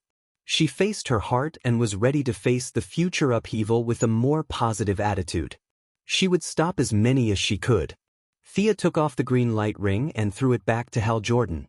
Wearing 2 rings at the same time did not change Thea's combat strength much. Controlling 2 emotions was a heavy burden on her spirit. Your spirit is too exhausted. Leave the battle here to us. Take them back to Eurasia. They are the heroes of our race. They should not be buried here. She did not know if Hal Jordan understood Thea's intention, but the 3 of them were obviously on their last breath. Hal Jordan, who now had a sense of belonging to the Green Lantern Corps, nodded heavily. I understand. They will enjoy a hero's funeral. Just as Hal Jordan was about to fly away, Thea stopped him. Abin-Su's body is in the hands of the government. I will do my best to get it back. If you see his family, ask them to give me some time. Abin-Su could be said to be a link between the past and the future. Hal Jordan was his successor, and Sinisto was his brother-in-law. At the same time, he was also the greatest warrior in the eyes of the Guardians. Only God knew what the scientists on Earth could do with his body. Furthermore, she worked with Sinisto. If he came to Earth and found out that his brother-in-law and best friend's body had been dismembered by the Earthlings, wouldn't he explode? In any case, Xianxia herself would not be able to accept this fact. Therefore, the right thing to do was to get his body as soon as possible. This matter would inevitably require the involvement of higher-level decision-makers, as well as the involvement of Amanda. How troublesome. Thea rubbed her head and could not help but glance at Batman. She might have to drag him into this matter. Thea was afraid that Hal Jordan would not understand the seriousness of the matter, so she reminded him again. You must keep Sinisto and Abin-Su's family in check. You know that the upper echelons of Earth have a very delicate relationship. They will not give up the alien's body easily. I need some time. Hal Jordan was very touched. Originally, the holders of the light ring were all sentimental creatures. He did not know Thea's thoughts. He only felt that she was the embodiment of humanity's brilliance, exuding supreme virtue. He patted his chest and said that he would handle everything. He would stop Sinisto even if he had to kneel and beg. Then, he flew out of the atmosphere with the 3 Green Lanterns with tears in his eyes. Glancing at the battlefield, Diana, who was almost maxed out, worked well with the little Supergirl. There was no need to worry for the time being. Thea flew to Superman's side. While the battle was not over and the government agents could not get in, she collected the blood flowing on the ground. She could clone a Superman if he lost a hair. This pile of blood could make a nest. This was the bad thing about fighting on Earth. It was too tiring. What are you going to do with this blood? Thea asked the 2 big bosses, Batman and Superman.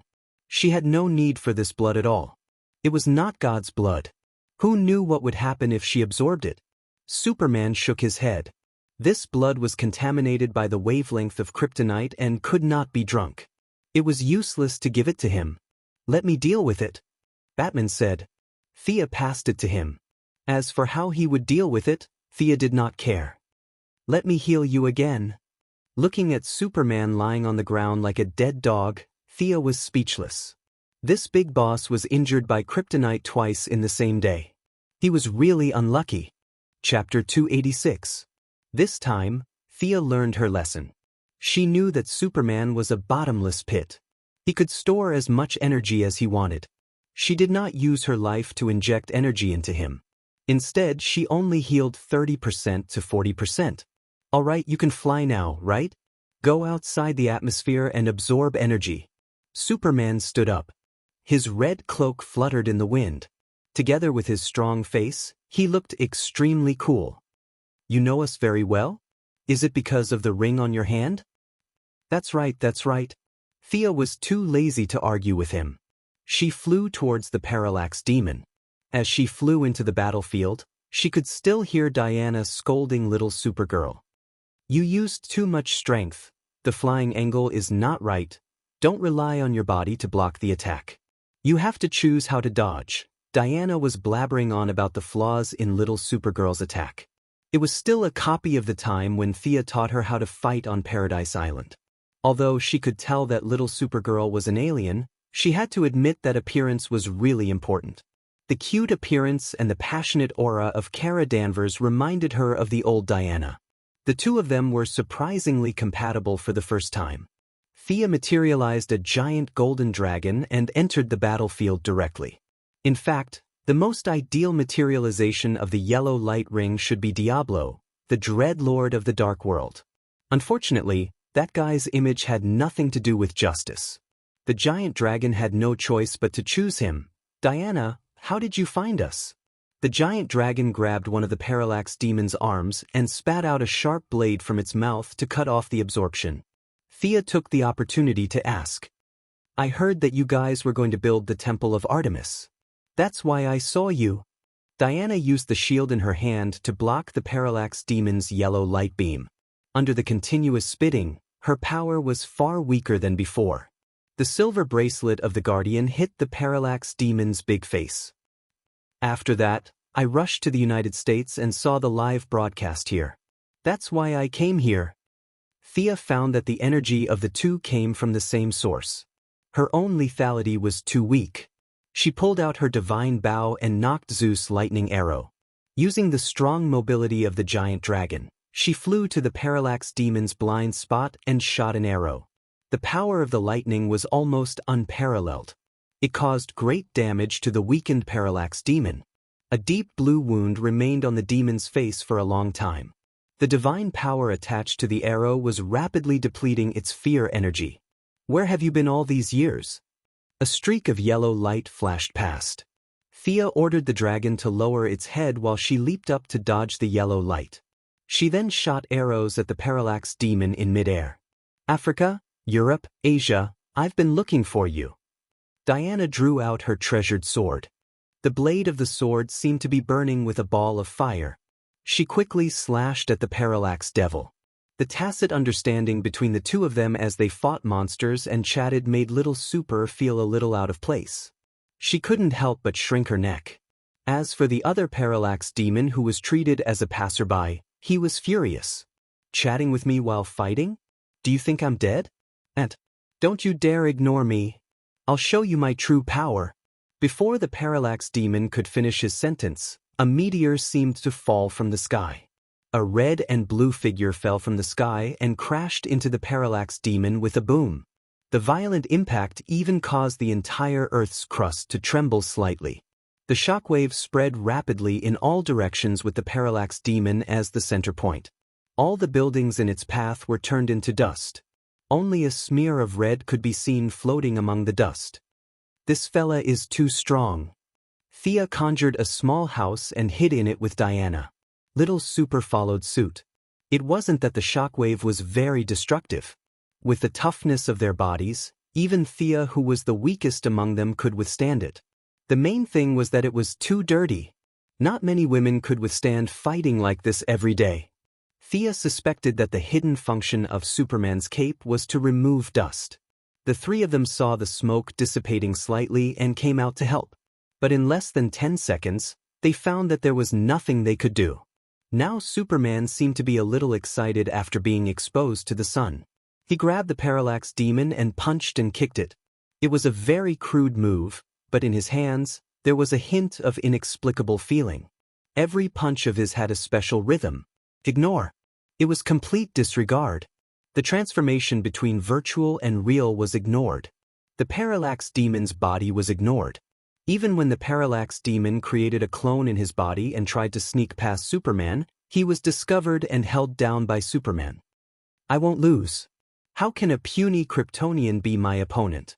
Superman's characteristics were too obvious. As a guardian who had lived for hundreds of millions of years, it was too easy to recognize him. But in his impression, Kryptonians were not this powerful. He couldn't figure out if this fella had mutated or undergone some kind of transformation. The parallax demon's body was emitting waves of powerful energy waves.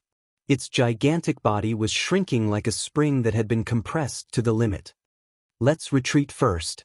This time, Kryptonian wasn't bluffing. He really intended to use a big move. Thea called out to the two girls and distanced themselves first. Other than the kryptonite, nothing else could hurt him. Superman continued to attack the parallax demon without fear. Boom! A loud sound that was far louder than Superman's meteor from outer space reverberated in their ears. A house that looked very soundproof and shock-absorbing appeared again. The three of them went in. But the explosion came and went as quickly as it came. Did this guy self-destruct? Thea ran out quickly. She took out the parallax book and tried to collect the escaping energy. But she found that the energy in the air was minimal. Wait for me. I'll go take a look. Thea said and flew back. Diana wouldn't let her take the risk. She flew and followed. Little Supergirl looked around and followed. The three of them arrived at the scene one after another. They were shocked by the scene in front of them. The smoke parallax demon that occupied the entire street disappeared. In its place was a huge insect with an old face. It was 100 meters long and 3 meters tall. It had many legs and wings.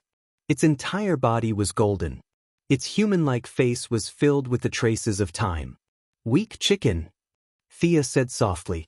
She didn't mean that the parallax demon was weak. She was referring to the weak will of the guardian that possessed it. It was the parallax monster's will that possessed him, not the other way around. Now, only his head was still recognizable as a human, while the rest of his body had been assimilated. His willpower was simply too weak to withstand a single blow. She drew her bow and shot an arrow at the parallax demon. She took out the parallax book and looked at it. It was okay. The energy could still be absorbed. There was nothing to say. Let's fight together. Diana didn't know what the parallax book was for. But seeing that she seemed to care about it, she drew her sword and slashed at it. Now that the disgusting smoke was gone, the parallax demon's physical attack had been strengthened significantly. However, at the same time, the parallax demon would receive more physical damage. Unfortunately, Diana was the kind of person who liked physical attacks. Chapter 287. Thea felt that the parallax demon was out of its mind. It had given up its greatest advantage and fought Superman with its physical body just to focus all its strength on Superman. It was crazy. However, in terms of pure physical damage, Thea was obviously weaker than the others. Even though she looked skinny and weak, she was still able to lift the stone pillar and smash the parallax demons with it. Compared to Thea, who had a variety of skills but did not have high physical attack power, and Supergirl, who was strong but slightly immature, Superman and Diana fully displayed their powerful destructive power. In less than a minute, the excited Superman had broken 2 of the parallax demon's limbs. Diana's attack rhythm was similar to his, but she was more gentle. Her sword flashed coldly and cut the parallax demon's carapace and wings into pieces. Thea was provoked by these monsters. She jumped far away and opened the parallax book to absorb the yellow energy. The patterns on the book began to become visible to the naked eye. Superman saw the parallax demon's weakness and sent it flying. Diana landed from the sky and stabbed the parallax demon's head with her sword. Then she jumped up. Superman and Supergirl's 4 heat rays hit the parallax demon directly. The fallen guardian, who had lived for billions of years, was blown to pieces without even saying a word. The battle finally came to an end. Superman, who had a tough face, whispered a few words to Supergirl. He did not talk to the others and left alone. Supergirl said goodbye to the others embarrassedly and flew to the other side. Thea began to gather the scattered fear energy. The Guardian's life structure was very special. Even with the Eye of Horus, Thea did not find any body parts. This was good news. She was not interested in digging 3 feet into the ground to look for pieces of such a big worm. When Amanda arrived with a large group, she saw Thea flying away with Diana after collecting the yellow energy. Why did they all leave? Amanda, who had arrived at the scene with a dark expression, was speechless. She had heard that the place she was standing on used to be the central square of Seaside City. There used to be a lot of shops, but now she felt like she was in Afghanistan. She could only ask Batman, who was standing like a javelin. Batman was also speechless. The few of them had flown away. The Batmech pulled Nightwing to the rear. He wanted to leave too, but the surrounding area had been beaten into a wasteland. There was not even a meter-tall building to be found. His hook gun was completely useless. Helpless, he was blocked off by Amanda. They all flew away. Batman replied in a bad mood. He was determined to go back and research a piece of equipment that could fly on the ground. Next time, he would team up with these guys who were good at demolition so that they could escape after the mission was over. Not to mention Amanda, who was scouring the battlefield, and Batman, who was preparing to go home with the help of the 10 paths. Thea brought Diana to Star City. Knowing that she did not like to be disturbed, or that Diana was a little arrogant, Thea cast an invisibility spell on the 2 of them and walked on the streets as if there was no one around. That's the amusement park I used to go to when I was young. Do you see that bald guy over there? When I was young, my brother brought me to his backyard to cause trouble. He chased us for a long time. Do you want to try the amusement park over there? The 2 walked leisurely on the streets of Star City. No one was paying attention to them, and no one disturbed them. Sia kept introducing her past, from her childhood to her youth. When she talked about the interesting things, Diana laughed. Amusement park? I've never played it before. Diana was a little eager to try Thea's suggestion, but she was still a little reserved. Come on, but I'm afraid your clothes won't do.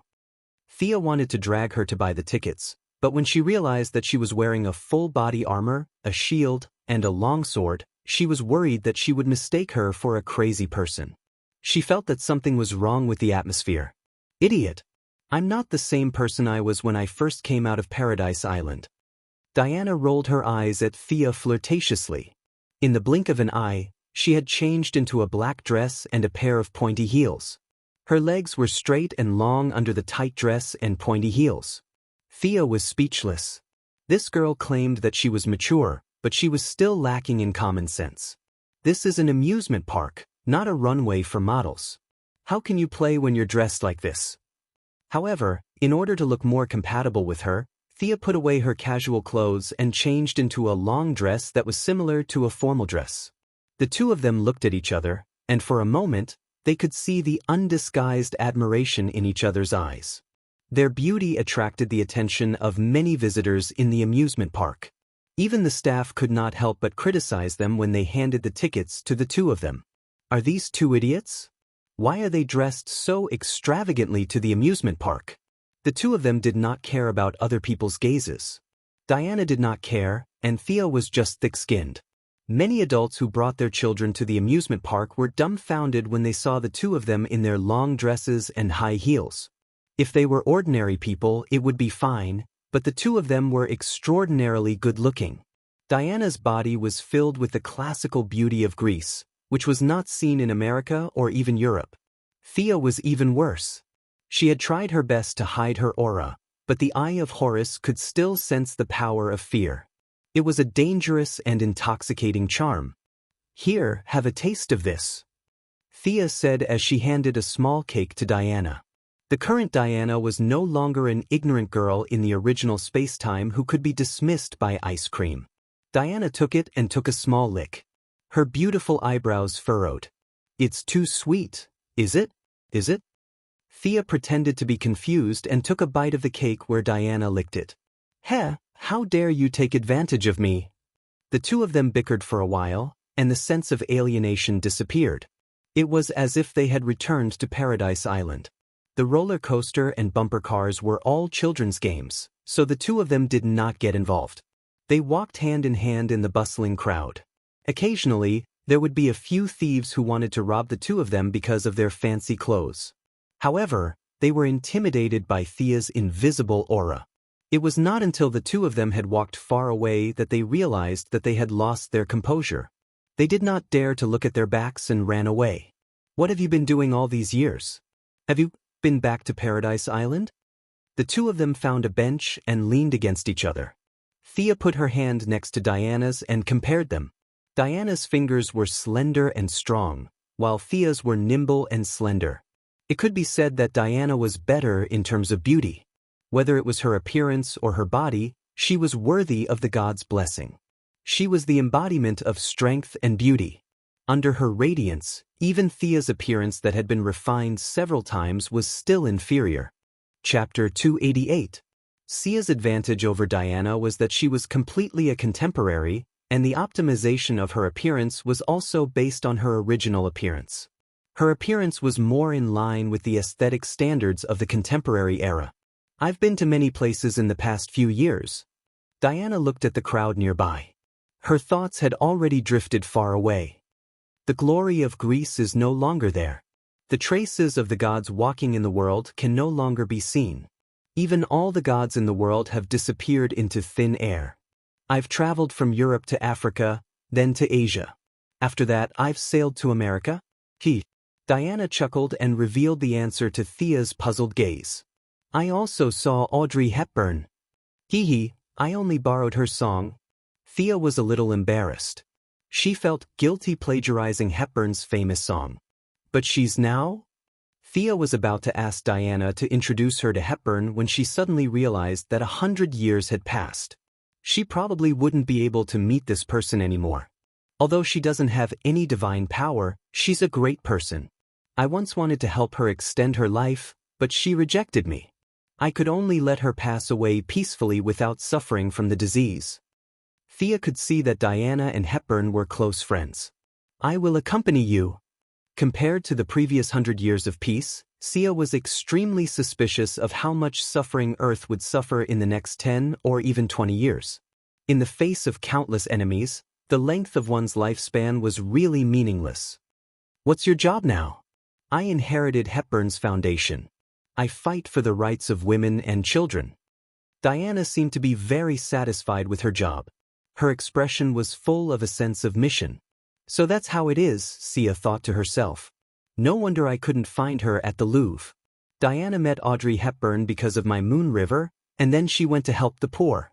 It's really, really a wonderful situation. What a pity." Thea's eyes dimmed. She originally wanted Diana to stay in Star City with her. Although she didn't have high hopes, she still wanted to try. Now that she saw how independent she was, it was better not to say such things. Both of them had strong personalities, so there was no possibility of accommodating each other. Asking Diana to give up everything to stay in Star City, or asking him to give up everything to help the poor? Thea shuddered as she imagined the scene. It was too beautiful. A group of dirty black children would grab her for candy. She would probably even take out her bow and arrows. Fortunately, now that the two of them had reunited, it would be easy for them to meet again in the future. The yellow light ring's speed was the fastest among all the lights, and Diana's speed could also exceed the speed of sound. The distance between the two of them was not limited at all. "How are the people on Paradise Island?"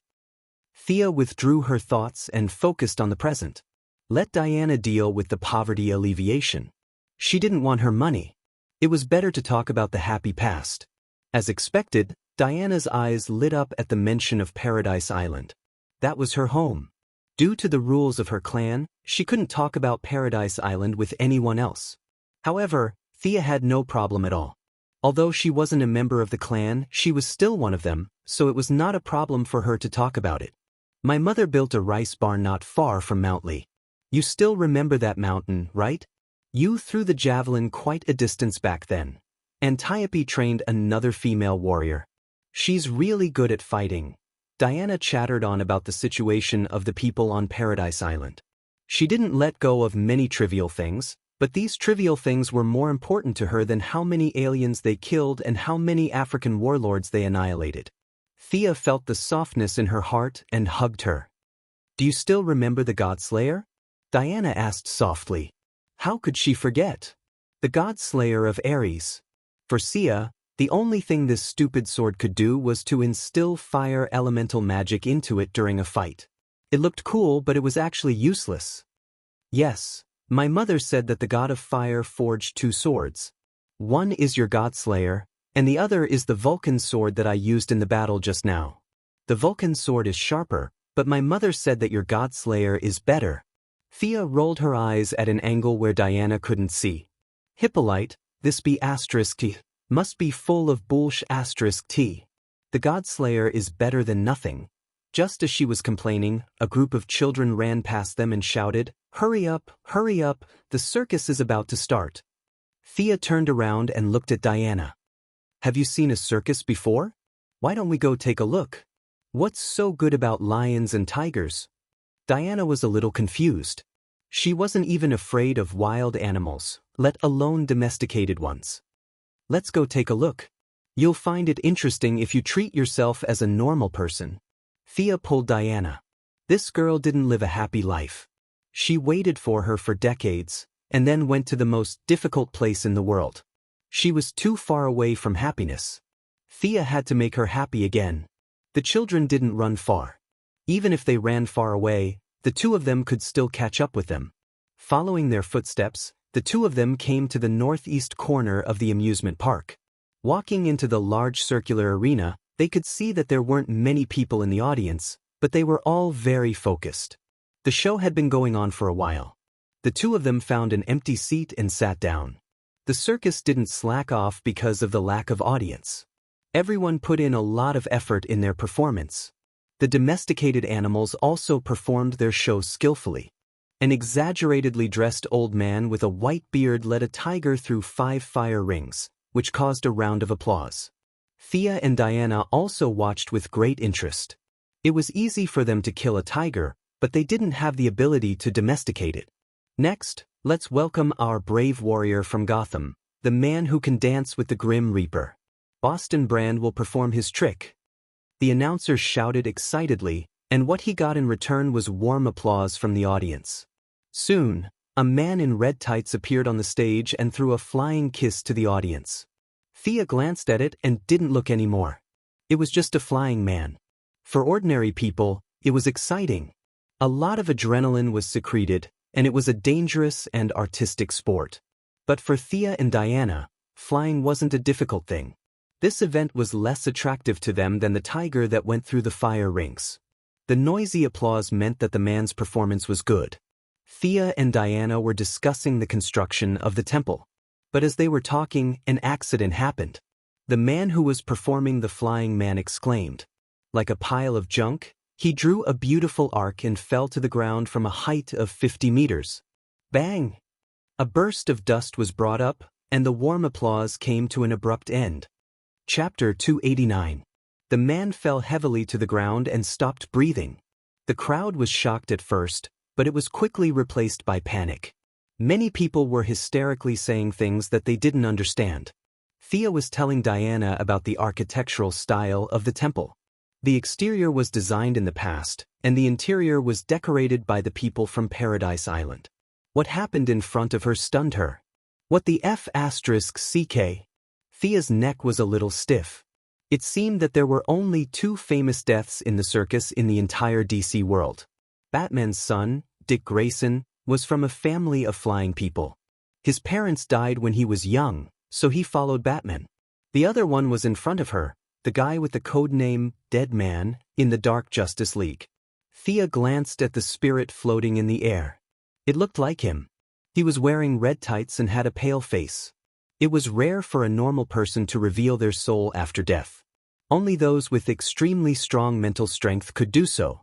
The guy who fell to his death was born with stronger mental strength than normal people. Plus, he was highly focused before his death. However, in her impression, this guy was chosen by some goddess of death after his death. Then, he became a superhero who lived between life and death. Thea wanted to ask, Where is this goddess of death? Not far away, the spirit of Boston Brand, who was floating near the stage, was dissipating at a visible rate. As more people walked around the stage, his spirit dissipated faster and faster. Is there really a goddess of death? Which pantheon does this goddess belong to? Is it from Earth or from another planet? Is it from the current dynasty or the previous one? Thea didn't dare to believe in her memories. Seeing that Boston Brand's spirit was about to dissipate, it would be a pity to let him dissipate. Finally, she made up her mind. She reached out a finger that was as white as jade and pointed it at Boston Brand, whose spirit was about to dissipate. Thea's willpower wasn't as strong as Xianxia's, but her understanding of the use of energy was far better than that of the lanterns. In Boston Brand's situation, it was useless to inject divine power into him. He would probably explode. The right way was to let him release new energy from within his body. What in the world could stimulate human potential more than fear? Wrapping a trace of fear with magic power, he directly injected it into Boston Brand's spirit body. The spirit's gaze instantly turned from slackness to panic. He let out a heart-wrenching scream. Unfortunately, there was a barrier between life and death. Other than Thea and Diana, no one else could hear him. Thea had underestimated the impact of fear. Her fear was enough to paralyze a few ordinary people. Furthermore, Boston Brand was in a spirit body state. His mind was highly focused, and without the buffer of his cerebral cortex, he directly faced the fear that seeped deep into his soul. The instantaneous mental fluctuations affected reality as the spirit body quickly fled. Thea only had time to take a glance, as though something had happened to the fellow before she couldn't find him. What's going on? Thea looked at Diana in confusion. That guy seems to have transformed from a spiritual body into a new form. I'm not sure what it is exactly. Although Diana's realm was high, she still leaned towards the physical aspect. In terms of certain knowledge, she was even inferior to Thea. I think so too. It seems to be a new mutation. Thea got Diana's affirmation and was even more certain of her judgment. At first, she was still wondering why only Boston Brand was in such a state. There were millions of people who had died in the world, and there were also people with strong mental powers. Thea couldn't help but think about it. Boston Brand had told many people about his bizarre experience, but in the subsequent developments, other than himself, no one else had seen this mysterious goddess of death. Could it be that his state was caused by me? Could it be that I'm that imaginary goddess of death? The terrifying law of causality made Thea feel a little scared. She then thought about how Rudolph lived until 1937 and how Steve Trevor spread the Spanish flu. Everything that she was involved in seemed to have changed, but the trajectory of the changes was the same as the history she knew. Was she really involved in these things? What are you thinking about? Diana's timely voice interrupted Thea's repeated arguments about the cause and effect. There were too many things involved, so Thea was not prepared to tell Diana her thoughts. I'm thinking about who the murderer is. I'm deducing. Diana rolled her eyes at her. You're pretending again. Your eye of Horus can distinguish right from wrong, and my lasso of truth can make him speak the truth. Is there a need to do your so-called deducing? Sia had the urge to facepalm. What Diana said was right. Their abilities worked together seamlessly. That would make Washer so angry and Hattori so embarrassed. No matter how cunning a criminal was, he would be useless in front of them. She muttered to herself as she activated the Eye of Horus. Soon, a thin and tall balding old man came into view. The Eye of Horus told her very unscientifically that this man was the murderer. The murderer was found, but how was she going to expose him? Thea did not want to be seen by her acquaintances in Star City. Just as she was in a dilemma, her eyes lit up. A large group of acquaintances had appeared. She cast an invisibility spell on herself and Diana, hiding in the crowd to watch the subsequent developments. Get out. Don't ruin the scene. It was Thea's old acquaintance, Detective Lance of the Star City Police Department, and Laurel's biological father. Among the male police officers, a female figure was even more eye-catching. It was the little beauty shadow whom Thea had rescued from Purgatory Island. Shadow was wearing a neat police uniform and white gloves. After the accident examiner examined the body, she began to do her own forensic work. The victim was 28 years old, male, 183 meters tall. The cause of death was a fall from a high altitude. Detective Lance was very experienced in this kind of case. He quickly determined that the rope of the trapeze had been sawed off, and that he had fallen to his death during the performance. This could not have been done by an outsider, so he immediately gave the order. Take all of them away. In the past few years, with Xia's financial support, the Star City Police Station had sufficient funds and recruited young and strong police officers. The young people were bored to death in a place like Star City with good public security. When they heard the order, they went up and began to arrest people. Thea still had a lot to talk about with Diana. She did not want to see them waste time. She walked over to Shadow and set up a noise-canceling barrier. Shadow, it's me, Thea. Don't look back. I'm invisible. Shadow had seen many of Thea's tricks, so she was not surprised. She meticulously continued to examine the body. That balding and tall man over there is the murderer. Identify him. I have a way to make him tell the truth. Actually, Thea did not have a way. Any spell needed time, and there was no need for that. Under Diana's lasso of truth, no one could lie. Chapter 290. The process of Shadow testifying the suspect went very smoothly under Xia's instructions. Diana's lasso of truth was tied to his calf, but it didn't attract any attention. This person spilled the beans from a bamboo tube and told Xia about his experience. Brand asked for half of our circus's income. He's too greedy. He even signed contracts with 2 other circuses and caused a bidding war between 3 other circuses for personal gain. He seduced the senator's daughter and wanted me to apologize to the senator. He brought shame to the entire circus. The bald, lanky man was the person in charge of the circus. Under the lasso of truth, he loudly explained his motive. It could be said that he wasn't a bad person. He was dedicated to the circus and had never been selfish. On the contrary, it was Boston Brand's insatiable greed that forced him onto the path of crime. Looking at the bald, lanky man's determined face, as if he had completed a sacred mission, Thea was a little speechless. The murderer was a good person and the victim was a bad person. Where did this sense of déjà vu come from? Take him away. Detective Lance confirmed that he was the murderer after collecting evidence from several parties.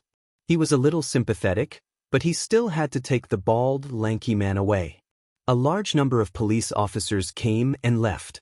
The noisy circus was completely deserted, leaving only the 2 invisible women. Come out. How do you feel after seeing your former boss's hatred for you? Thea looked at the empty seat. I really didn't know. I was so annoying. Boston Brand, who was wearing a red tights, had already woken up from his nightmare. He seemed to be trying to find some habits from when he was alive. He sat in the audience and covered his face with his hands. Unfortunately, he had no more tears. Diana had a scholar's spirit in her bones. Whether it was when she wanted to study men, or later when she saw the heifer, they all piqued her interest. Now that 100 years had passed, it was hard for her to change her nature. Seeing Brand's strange spiritual body, her bright eyes couldn't help but turn a few times. This guy's form is really strange. Can I try using the lasso of truth? Diana whispered. Thea rolled her eyes at her. Do you think this is a hoop game? However, you can give it a try. I'm also very curious as to how he became like this. Thea wanted to figure out if the so-called goddess of death was behind the scenes, because she didn't even notice Brand when he didn't show himself. She only found out that he was around because of her fear. He didn't use the invisibility spell. Instead, he seemed to be hiding in a different dimension. Diana had previously thought that Thea had something to do with this person, so she hadn't taken action. Now that she had received the signal, she grinned as she took out a lasso. As though she was playing a game, she wrapped it around Boston Brand. Speak, who are you? How did you become like this?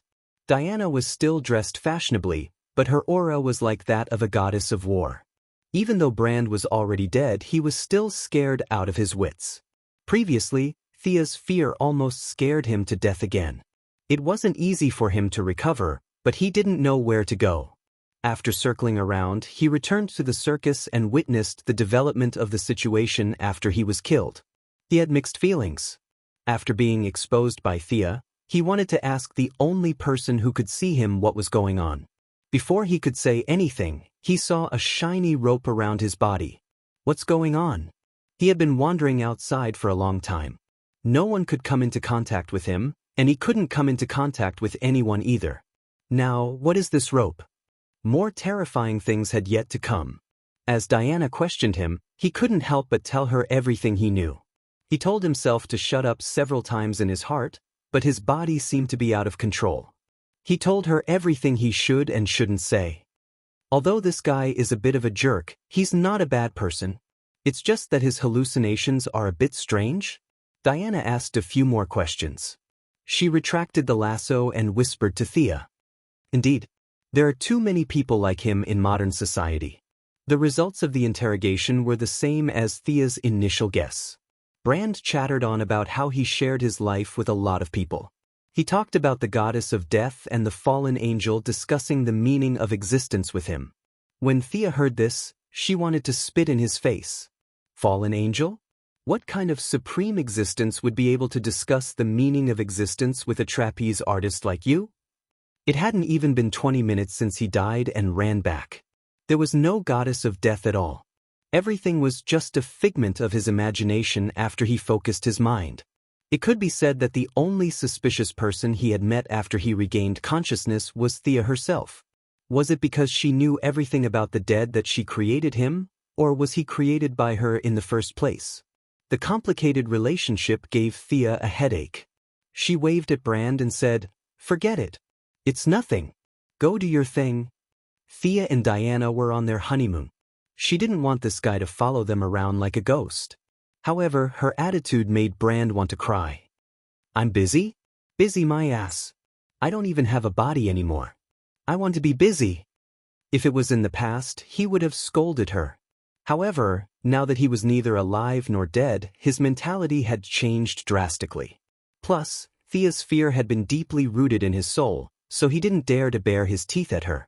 Thea also felt that it was a little inappropriate to leave him alone. This guy's abilities seemed to be useful. She immediately said, "How about this? Your life form is irreversible. I'm afraid you need some time to think about your future. If you've made up your mind, you can come and find me," Thea said as she took out her business card from her satchel. Her phone number and email were on it. "I can't touch the physical body," Brand said pitifully. This guy doesn't know his ability.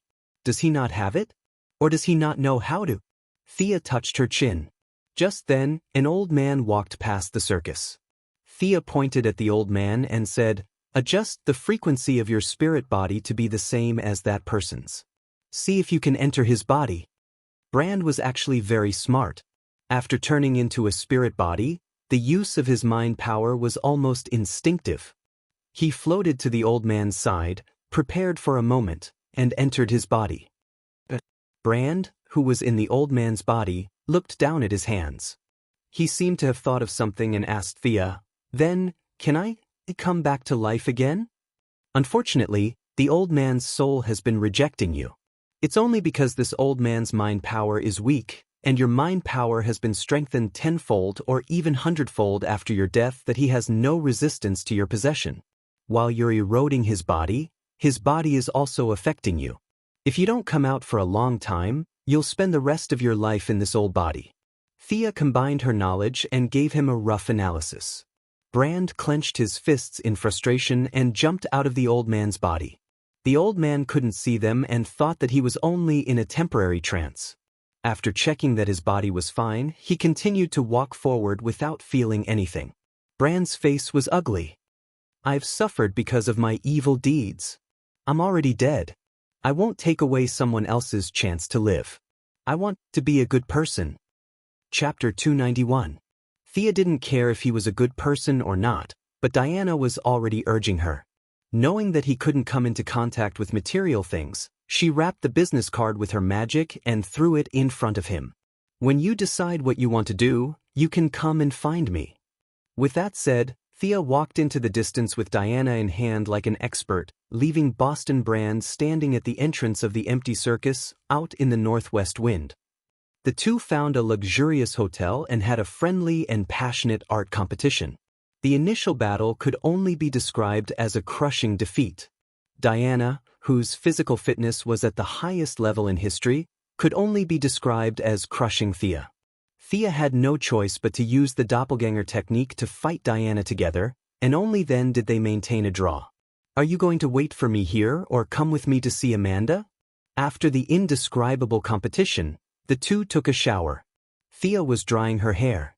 Abinsu's body still needed to be retrieved, otherwise, who knows what the scientists on Earth would do to him. "Is it the department that Steve Trevor later established? I'll wait for you. I don't want to get involved in human politics." Diana was also very tired. She was lazily wrapped in a nightgown and flipping through a fashion magazine. When she heard Thea's question, she didn't even raise her head. But that warrior's body should be transported back to his planet for a proper burial. "I support you on this." "Then it's up to you. When I come back, I'll definitely defeat you."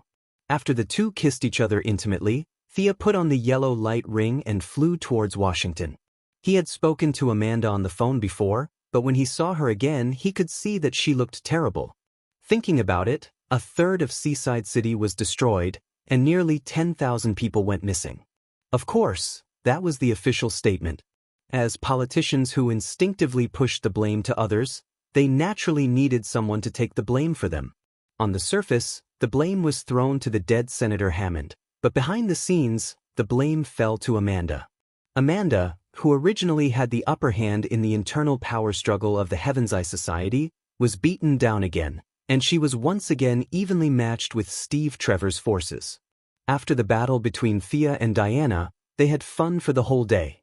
In the end, there was a friendly match. Amanda had been scolded badly by the generals of the Department of Defense. She was born with dark skin. Otherwise, she wouldn't have been able to withstand it. When she heard Lara say that Thea wanted to see her, she originally didn't want to see anyone. However, after thinking about the future, Thea was much easier to talk to than Batman. Moreover, the black-haired woman with a sword and shield who appeared today made Thea even more important in her heart. "Why are you looking for me in the middle of the night?" The female commander, who used to be tough and capable, was now exhausted. She forced herself to come to see Thea. However, Thea's first words made her nervous. "Is the body of the first alien still in your hands? I would like to request for this body to be sent back to his planet for burial." Amanda refused immediately. "That's impossible. The body was taken away by the military. There are too many political games behind this." Thea sneered. Political games? In the face of power, everything was a joke. However, she still wanted to try to convince Amanda. Although this woman had a lot of problems, she was at least patriotic. "I don't care about your political games. I just want to tell you that the body isn't a wild boar or a lion from our forest. It's an intelligent life. It has family, friends, and children." Amanda's expression was normal. She was unmoved. Thea knew that she had to give her some serious advice. He's not alone. Their organization is called the Green Lantern Corps. There are 3,600 official soldiers like him and tens of thousands of unofficial members. With such a large organization, do you really want Earth and America to suffer their wrath? Amanda was a little hesitant. One alien was enough to torture her to death. Would 3,600 of them be able to survive? However, she still asked cautiously, "How strong are they?" Everyone's individual combat power can sink an aircraft carrier. If you include their alien technology, then the Green Lantern Corps' biggest advantage was their numbers. At the same time, it was also their weakness. Naturally, they would not be united when there were too many people. However, there was no need to tell Amanda this. Thea saw her hesitation and added another heavy blow. "If you want, I can take you to their planet to have a look." Amanda was a little tempted. However, she quickly suppressed her childish thoughts. If Earth was the #1 planet in the universe, she could go and have a look with 180 guards. However, the current situation was obviously not so. Thea was not related to her. If something happened and she ran away, how would she be able to come back if she was trapped in another planet? Amanda was really worried about Thea's illegal tour guide. She shook her head and rejected the idea of a day trip to another planet. The alien's body is indeed not in our hands. If you need it urgently, I can give you a chance to convince a few defense generals. What do you think? Thea also knew that the battle in Seaside City had attracted the attention of the world. Under such circumstances, the Sky's Eye Society had to hand over the source of everything, which was Abin Su's body. They would need to talk to higher authorities. She had already expected this and immediately nodded in agreement. Amanda made a few phone calls. Although her tone was not servile, it was not as overbearing as it was a few days ago. She put down the phone and asked Thea to follow her. That black-haired woman with a shield today is your friend? Amanda could not help but ask halfway. That's right. Thea was puzzled. Anyone with eyes could see that. I've seen her picture. It's a group photo. Is she one of Steve's people? This question lingered in Amanda's heart. Nonsense, she's one of my people. Steve is an asshole.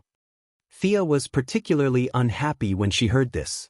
If it were not for the influence of the timeline, she would have killed Steve 100 years ago. How could he still be alive now? Is that so? Amanda did not comment. Although her relationship with Thea was intermittent, on the whole, Thea was still her ally. If a powerful warrior like Diana could turn over a new leaf to her side, she would wake up laughing in her dreams. The two stopped talking. Amanda led Thea onto the plane and landed outside the Pentagon. The two took a private car into the building complex. Thea was no stranger to this place. The Quinn Group was fully transformed. The scientific and technological achievements of the Applied Scientific Experiment Department were combined with some of the wisdom of the Atom Man. The demonstration of several products was praised by the defense experts. This month alone, Thea had been to the Pentagon 3 times and signed a contract of nearly 100 million yuan. Several generals and experts in the Department of Defense who were responsible for the development and manufacturing of new products were very familiar with her, not to mention Amanda. She felt like she was going home. She took the two into the depths of the building. Chapter 292. She walked to the door of the conference room. Even through the well-sealed door, she could hear a man talking in exasperation. The voice sounded a little familiar, especially when the man kept calling her Amanda.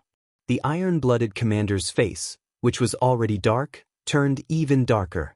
He opened the door and walked in first. Oh, that's why the voice sounded familiar. It was him. When Sia entered the room, she saw a tall man shouting something loudly.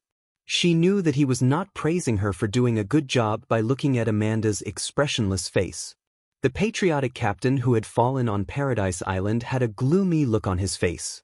He was still hot-blooded, but he was no longer the same person. Time had passed, and the virus had transformed him. Although he had been promoted from captain to colonel, it was fair to say that Steve Trevor had sacrificed too much. The old man sitting at the head of the table interrupted Steve's speech.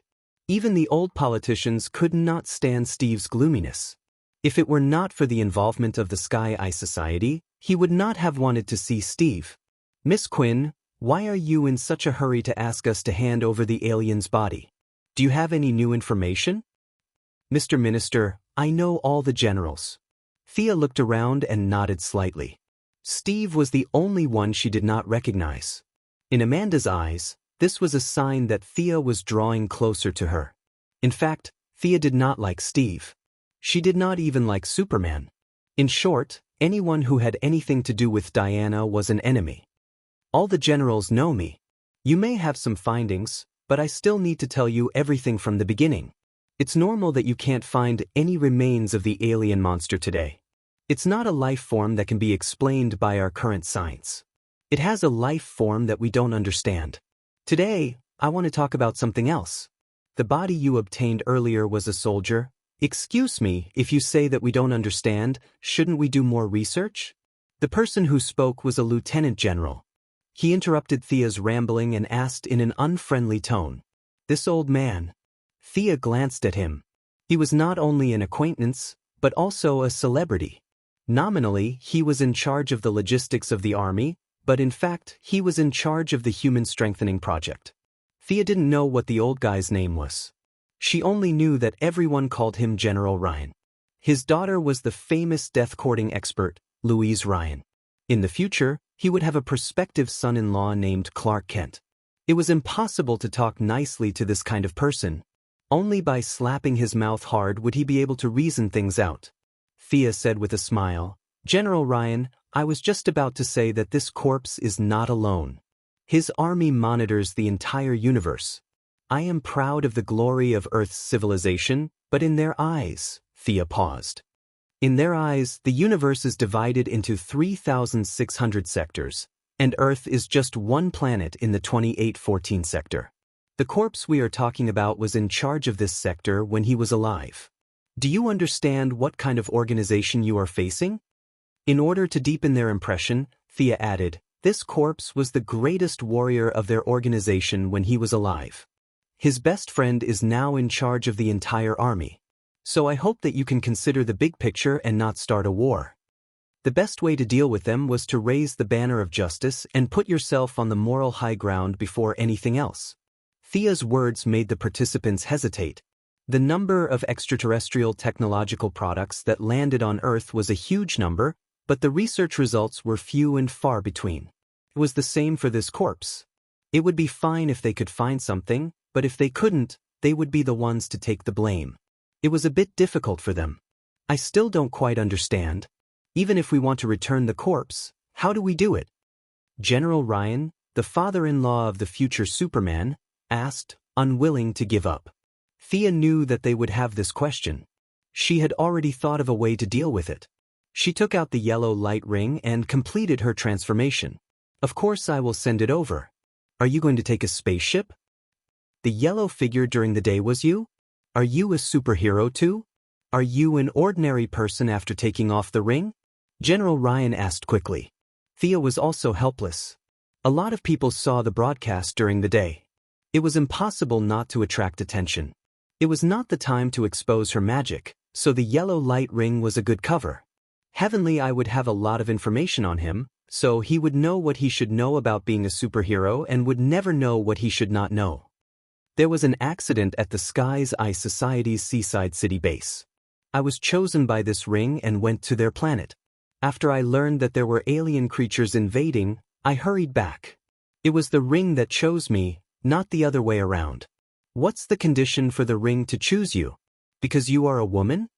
A guy who looked like a rat said with a playful expression. Thea secretly remembered this person's appearance and said casually, "Willpower. I have unparalleled willpower." However, her words did not attract the attention of a few people. What was willpower? It was an illusory thing. "The ring is here. If you want to test your willpower, you can come up and enter the range of the ring's halo." Thea took off the ring and took 2 steps back. She made an inviting gesture. Their eyes lit up instantly. Why did they risk their lives to protect the alien corpse? Wasn't it to decipher the alien technology and live for a few more years? Now the opportunity seemed to be right in front of them. "Can I fly as long as I wear the ring?" A strong guy stood up and said. Sia nodded. It was not that she looked down on this group of people, but Batman was probably the only person on Earth who could wear a yellow light ring. This group of people would not be a match for the ring even if they joined forces. Sure enough, as soon as the first guy entered the 1-meter radius of the ring, he collapsed to the ground in less than 2 seconds. He had to give him medicine and call for first aid, and it took him a while to save his life. Who else wants to try? Let me make this clear in advance.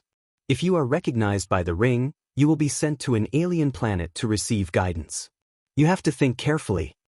Sia's lips curved into a beautiful arc as she looked at them with a smile.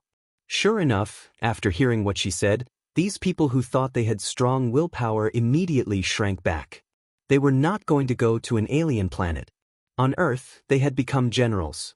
Would they become slaves in an alien planet? General Ryan was still unwilling to give up. My subordinate claims to have an iron will. Can he give it a try? Thea had no objection. She wanted to see how strong this iron will Bisonisto was. The soldier named Iron Will came quickly.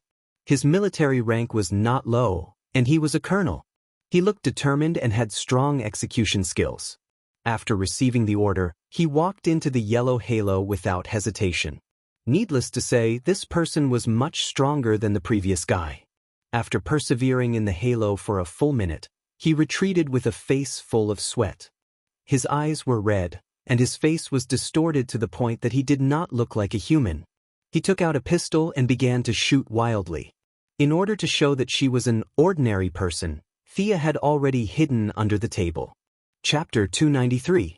At the same time, Amanda hid under the table as well. The dark-skinned woman had been scolded by all the generals in the room the whole day. It was impossible to expect her to save someone in a critical moment. Now that Thea was hiding under the table like an ordinary person, the two women tacitly agreed not to speak. They hid very well. The people in the meeting room were unlucky. General Ryan's Iron Will soldiers were firing like crazy. Two of the generals were hit by stray bullets. One of them was the one who mocked Thea for wearing the yellow light ring because she was a woman. Now that she had obtained the yellow light ring, she didn't benefit much in other spells, but in terms of the use of fear, Thea would gain new insights every day. Every day, she would be able to innovate on the old spells. Seeing the guy with a big mouth get shot, Thea didn't hesitate at all and instantly cast an improved fear on the target. The previously wretched general suddenly became 100 times more courageous. He leaped towards the berserk Iron Will soldier and was hit by 3 bullets in midair. However, his sacrificial pounce was still very effective. He bravely knocked down the source of danger and bought some time. When the guards outside the door rushed in and shot the Iron Will soldier to death, the general who bravely saved his comrade had already been dead for 5 minutes. General Ryan was in a bad mood. How did he get involved in such a **-up situation? His trusted subordinate killed a general of the United States in front of everyone. This was a tragedy that had never happened in the history of the United States. He also had enemies in the Department of National Defense. A few of them were looking at him with mischievous eyes. It was obvious that they were up to no good. Minister, Ryan ordered his subordinates to shoot and kill a respectable colleague. We have to seek justice for him. Minister, we have to punish him severely. Send him to the military court. The group of people finally got the chance to kick General Ryan while he was down. They were all excited and wanted to drag him out and execute him. Thea crawled out from under the table as usual. She did not care about the political strife. Diana was still waiting at the hotel. Their goal was to fight until dawn. She had to get the body as soon as possible. She was in a hurry to go back. She cleared her throat. Everyone, is there anyone else who wants to test their willpower? If not, let's go back to our original question. Yes, this is more important. When General Ryan saw that he had been forced into a corner, Thea's voice had saved his life. He hurriedly voiced his support. Now, he looked at Thea with a very affectionate gaze, even more affectionate than his own daughter. The Minister of Defense did not want to deal with Ryan either. There were too many twists and turns involved in this matter, and it was best to deal with it vaguely. Hence, he went with the flow and said that they should continue discussing aliens. Thea put away the ring, and the others finally breathed a sigh of relief. General Leon was in charge of strengthening the human body, and if his subordinates said that they had not been transformed, they would not believe it. After the transformation, their original reverence for extraterrestrial objects turned into fear. The leading defense minister pondered for a long time before saying into the intercom, "Get Dr. Sareth Stone to come to me." Not long after, a middle-aged black man in a white lab coat walked in. He was writing something on a tablet as he walked. "Call me if you need anything. I'm really busy." The black man did not take the room of generals seriously at all. He pushed up his glasses and said with a face full of displeasure, "Dr. Stone, we would like to ask about the alien corpse that was transported from Seaside City yesterday. Did you find anything?" The Minister of Defense did not have much respect for this expert who studied extraterrestrial technology. His tone was serious, as if he was ordering his subordinates. "What's the serial number?" The black doctor glanced at him with his eyes and continued to do his work. His attitude of not treating bean buns as food made the Minister of Defense's nose crooked. Damn it. He was so busy every day, how could he remember the serial number? Besides, what the hell was this serial number? This was what you called it in your laboratory. Serial number K35H97. Finally, someone resolved the Minister of Defense's awkwardness. A certain major general with good eyesight quickly checked and reported the serial number that the Black Doctor needed. The Black Doctor checked a few times, and his thick nostrils made a muffled sound similar to a thumph. This corpse has no value. It's an ordinary carbon-based life form. Its physique is stronger than that of an Earthling, but its strength is limited. Judging from the cell division, it has a lifespan of about 40 years on Earth. Several generals immediately withered. If it was only a little stronger than ordinary people, then there was indeed no need to study it. The Minister of Defense also knew that the military had a lot of extraterrestrial items that were plundered from all over the world. Since it had no value, he might as well do Thea a favor and let her take it away. Miss Quinn, in that case, you can take the body. The Minister of Defense was so frightened by the gunfire that his legs were a little weak until now. He was ready to dismiss the meeting and go back to rest. But when he wanted to leave, the Black Doctor did not agree. When he entered the door, he looked at Thea for the first time and found that he did not know her. Why do you want to take it away? This is my experimental field. He thought that Thea was in the same field. Thea had recognized this guy long ago. The father of the future, Steel Bones, an expert in extraterrestrial technology for the government and military. When his son Victor Stone was seriously injured, he used the extraterrestrial technology in the laboratory to save his son's life and created the superhero, Steel Bones. His technology laboratory, codenamed Red House, gathered all the extraterrestrial technology that could be found on Earth. It was normal that he did not like Abin Su's body now. But should she tell him about the extraterrestrial war and the story of Abin Su's brother-in-law and sister-in-law? Thea looked at the Minister of Defense hesitantly. Dr. Stone, Miss Quinn's body is to be transported back for burial. Her affairs have nothing to do with you. For such a person who was dedicated to science and technology, it was useless no matter how much power he had. The Minister of Defense covered his forehead and explained. Burial? Where are you going to be buried? Dr. Stone stopped fiddling with his tablet and looked at Thea for the first time. The Minister of Defense was helpless. When he met such a person who wanted to get to the bottom of things, he could only choose to tell the truth. Transporting back to the original planet of this body. Hearing this, Dr. Sareth Stone was stunned for a few seconds, then he jumped up excitedly. You can go to an alien planet. Can you take me to see it? Is it in the Milky Way? How many light years is it? Thea and the Minister of Defense looked at each other and saw the speechlessness in each other's eyes. Thea meant that he should quickly pull this guy away. The minister's eyes said that he should just fool him with a few words. Dr. Sareth Stone ignored the strange looks around him and ran to Thea excitedly, almost squeezing Amanda. He swiped a few times on the tablet and asked expectantly, Do you know these words? Chapter 294. It's a language from planet Syria. It's about. With the help of the Light Rings translation function, Thea could understand all the languages in the universe that could provide fear and emotion. Naturally, she could understand the language in front of her. What's it about? Dr. Silas Stone asked anxiously. He had spent 3 days deciphering the language without eating or drinking, but until now, he still had no clue. Thea glanced around and took in the expressions of everyone in the room. Embarrassed, she said, it's about how to reproduce more efficiently. They use some kind of tool to make it more efficient. Many words could not be translated in Earth's language. Thea explained ambiguously. Reproduce? The word entered everyone's ears and filtered the information through their brain. Those who reacted quickly looked at Dr. Silas Stone and smiled without saying a word. Those who reacted slowly were still pondering. Dr. Silas Stone stared at the tablet in his hand in disbelief. Then he thought of the cylinder that he had been studying for 3 days. His son was already in his teens.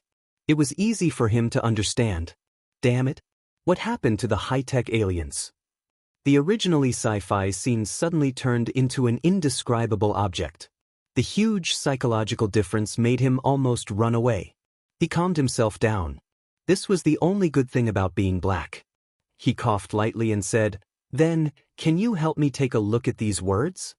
Thea patiently chatted with him for a while. She had to admit that the country was really powerful. Many of the languages were lost in the universe. Without the help of the light ring, not many people could translate them. The people who collected the information gathered all the information they did not know. Thea even saw a stone slab that recorded a powerful spell.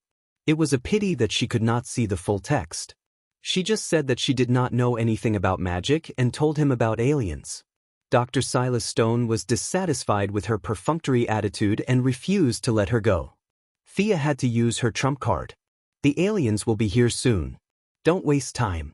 Can you bear the responsibility if something happens? The shocking pot scared the Black Doctor. He muttered in his heart, "Is it that serious?" However, seeing that the generals in the room were very serious, he could only keep his doubts to himself and take Thea to retrieve the body. With the help of official business, Thea finally walked into the Red Room, a not-so-famous laboratory. Through the function of the lantern ring, she silently looked around. There were many good things, but most of them were technologies from nearby star regions. Unfortunately, only half of the particle booster remained. The strong magnetized rotating core power amplifier had a large burnt hole at the input interface. The white noise impact cannon, the weapon that would become famous in the future, was nowhere to be seen. Many things were casually piled together without any apparent purpose, making the room seem a little cramped. Thea looked around and realized that most of the items were abandoned. There were only a few that could be used.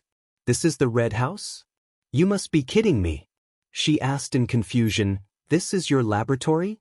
Dr. Stone replied casually, "Yes, but it won't be for long." Thea turned to look at General Ryan, who had followed them here. There was a hidden meaning in his words. Their laboratory has spent too much money, but it has not produced any results. The Department of Defense has ordered them to move out of Washington to other cities. This site will be left to a more valuable research team. General Ryan's lips curled up slightly. It was obvious that he was very proud. Thea nodded and did not say anything. It wasn't hard to guess what had happened. It was nothing more than General Ryan wanting to start his own human enhancement experiment, so he demoted Dr. Stone, who hadn't produced any results, to the point that he was useless. He was even kicked out of the Pentagon. Every year, the country provided the same amount of research funding, but there were fewer monks, so naturally, they could eat their fill. If nothing unexpected happened, Dr. Stone would take his team to Detroit to rebuild the Red House laboratory. Once he was out of Washington's control, his research funding would definitely be greatly reduced. Could the Quinn Corporation inject funds and get a share of the results? All of this was still far away. Thea did not show any signs of urgency. She calmly followed them inside. The process of finding Abin Su's body was not smooth at all. The body was dismembered into 108 pieces like a jigsaw puzzle. 7 or 8 experimenters struggled for half an hour before they barely pieced together a human figure on the table. Looking at the more than 100 pieces, Thea looked at General Ryan gloomily. "General, is it really okay for me to take away such a body?" General Ryan, the father-in-law of the future Superman, kept rubbing his head. He was a little speechless. Thinking about it from another perspective, if Russia and the other indescribable countries dismembered him into more than 100 pieces and sent him back to the United States, they definitely didn't want to express their peaceful relationship as brothers. "Which one of you dismembered him like this? What should I do? Send someone to explain it to me." Thea actually had a way to deal with the body. She could not simply draw a few magic circles to bring him back to life, but it seemed that she could still restore his flesh and blood. However, she was not going to leave so easily. At least, she wanted some benefits. General Ryan was silent as if he did not hear anything. Several experimenters whispered to each other, "Explain? Explain to whom? Explain to whom?" Dr. Stone explained the situation to a few people in a low voice. Needless to say, the people hired in his laboratory were all very scientific. When they heard that they could go to outer space, their eyes lit up. However, soon, the harsh reality poured cold water on their heads. The few of them looked at Abin Su, who had been dissected into 10 by 10 pieces of meat. Was this a problem that could be solved by explaining? Dragging such a body to outer space? Are you sure you are not declaring war but returning the body of a brave warrior? They waved their hands desperately. One said that he was going back to his hometown to get married next month, while the other said that his father had just died and he could not leave. To be honest, Sereth Stone was very tempted. However, he was stopped by his loyal students. You'd better stay on Earth. After haggling with them for a while, she received a lot of military orders and a promise to organize the science and practical department of the Quinn Group to visit the Red House laboratory. Then, Sia took a big bag and put the body away. Leaving the Pentagon alone, she flew into the sky under the cover of the night. When she returned to the hotel, Diana was waiting for her. Thea threw the body into the dimensional ring and told the moose not to eat it. Thea started a new round of competition with Diana. Thea jumped up and used the KGB fighting skill to clamp Diana's neck with her legs. Diana did not show any weakness. She used the Sambo self-defense skill, clamped Thea's head with her legs, and fell to the ground. I won't lose. Thea's voice came from between her legs. It was a bit distorted. My body's endurance is much better than yours. You're going to lose. Diana announced her victory in advance. Chapter 295. Both of them tested each other's strength. Diana's stamina was unparalleled. With her warrior's physique, it shouldn't be too difficult for her to defeat Thea, who was an archer and a sorcerer. However, Thea had been baptized by the yellow light ring and her spirit had become much stronger. She gritted her teeth and persevered until Diana couldn't hold on any longer. Both of them reached a new height amidst the intense trembling of their souls. Wake up, wake up. Diana shook Thea, who was sleeping like a little pig. After a full 10 minutes, Thea, who had overdrawn her spirit, finally recovered. She slowly sat up on the bed. She had used up too much of her stamina and spirit last night. She had used up a bar of HP and a bar of MP to kill the big boss Diana, who had a huge amount of HP. She was too weak compared to Diana. When she got back, she had to ask Damien if he managed to steal the sword. Thea put on a few clothes and went to the roof of the hotel to get some sun to replenish her stamina. After half an hour, she was surprised to find that her spirit had increased slightly. It was amazing. This was something that had never been mentioned in any spellbook. Doing that kind of indescribable thing could increase one's spirit. It was very good. For the safety of mankind and the peace of the universe, she had to do it more often in the future. She had to treat it as a social responsibility and maintain the quality and quantity of it in the long run. After regaining her energy, Thea called room service and ordered breakfast. The two of them ate like crazy. We'll go to Ura later. Treat it as a honeymoon. Thea announced the itinerary for the next few days in a domineering manner. Ordinary people wouldn't be able to handle such a shocking itinerary. Fortunately, Diana was not an ordinary person. She nodded. I've never been to another planet before. Is the universe really that big? Earth is only one planet in Sector 2814. Thea patted her chest. Don't worry, there are not many people in the universe who can beat you. Diana didn't know that Thea was speaking from the bottom of her heart. She thought that Thea was praising her. She couldn't help but raise her eyebrows and smile happily. When the two of them were about to leave, they discovered an awkward fact. The water content in the room was a little higher than normal. There were many water stains on the carpet and walls, and they looked very fresh. The two of them were not ordinary people, so naturally, the water content was also extraordinary. If left alone, some of it could exist for a very long time. Diana, who was a little embarrassed, naturally pulled out the fire god's sword and tried to roast the crime scene again. Thea hurriedly stopped her from doing such a ridiculous thing. If the god of fire knew that she was using his sword to do such a thing, would he come out of his god's kingdom? Psychics or full-leveled warriors like Diana with godly equipment could do nothing about this situation, but Thea's variety of means showed its value at this time. Water extraction. She placed 3 water balls in the room. The room was as dry as an oven, and a slightly turbid water ball was gathered in Thea's palm. How to deal with this water ball was difficult for the two of them. Diana was a little evasive and didn't dare to look into her eyes. Thea was also in a dilemma. Both of them had divine power in their bodies, And the energy in this water ball was not low. It would be awkward if it was used by bad people to strengthen them. A ball of indescribable water was purified and injected into a human body, and then this strengthened human fought a clone made of Superman's hair and blood. Just thinking about that scene made one's hair stand on end. For the safety of mankind, it was simply, put it away. Thea took out a small bottle and poured all the liquid into it. You. Diana almost bit her tongue. Shouldn't this thing be poured down the drain? Thea was reasonable. We can't be so selfish. The greater the power, the greater the responsibility. We have the responsibility and the obligation to contribute to the safety of the earth. A bunch of nonsense barely dispelled Diana's concerns. The two of them decided to withdraw the water at any time when they sparred in the future, to avoid giving bad people a chance. The two of them cleaned up the crime scene, checked out, and left. They came to a place where there was no one and flew out of the atmosphere. Thea opened a wormhole and the two of them left the Milky Way. Of course, they wouldn't go to Ura directly. It was a little dangerous to bring along Su, who was more than $100. Green Light was definitely not a match for Diana in a one-on-one fight, but he couldn't stop them in numbers. With hundreds of people swarming up, there weren't many in the universe who could beat them. They found a planet with signs of intelligent life and the two of them stopped. Thea wanted to restore Su's body, or at least look like a human. Diana, on the other hand, took the lasso and studied intelligent life with nothing to do. After busying for 2 hours, Thea wiped the sweat from her forehead. This Su looked much more complete.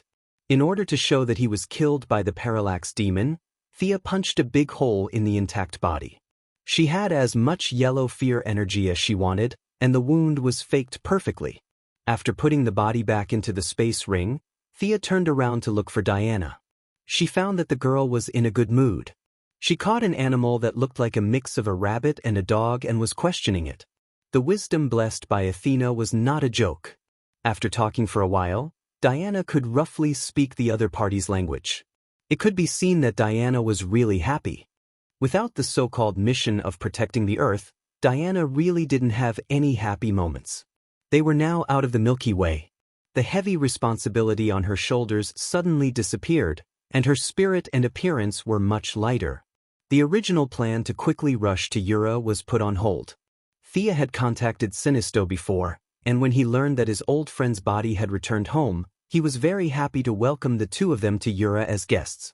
Earth was not a big deal, and Star City was very safe. Thea decided not to use the wormhole and let's slowly fly over by spaceship.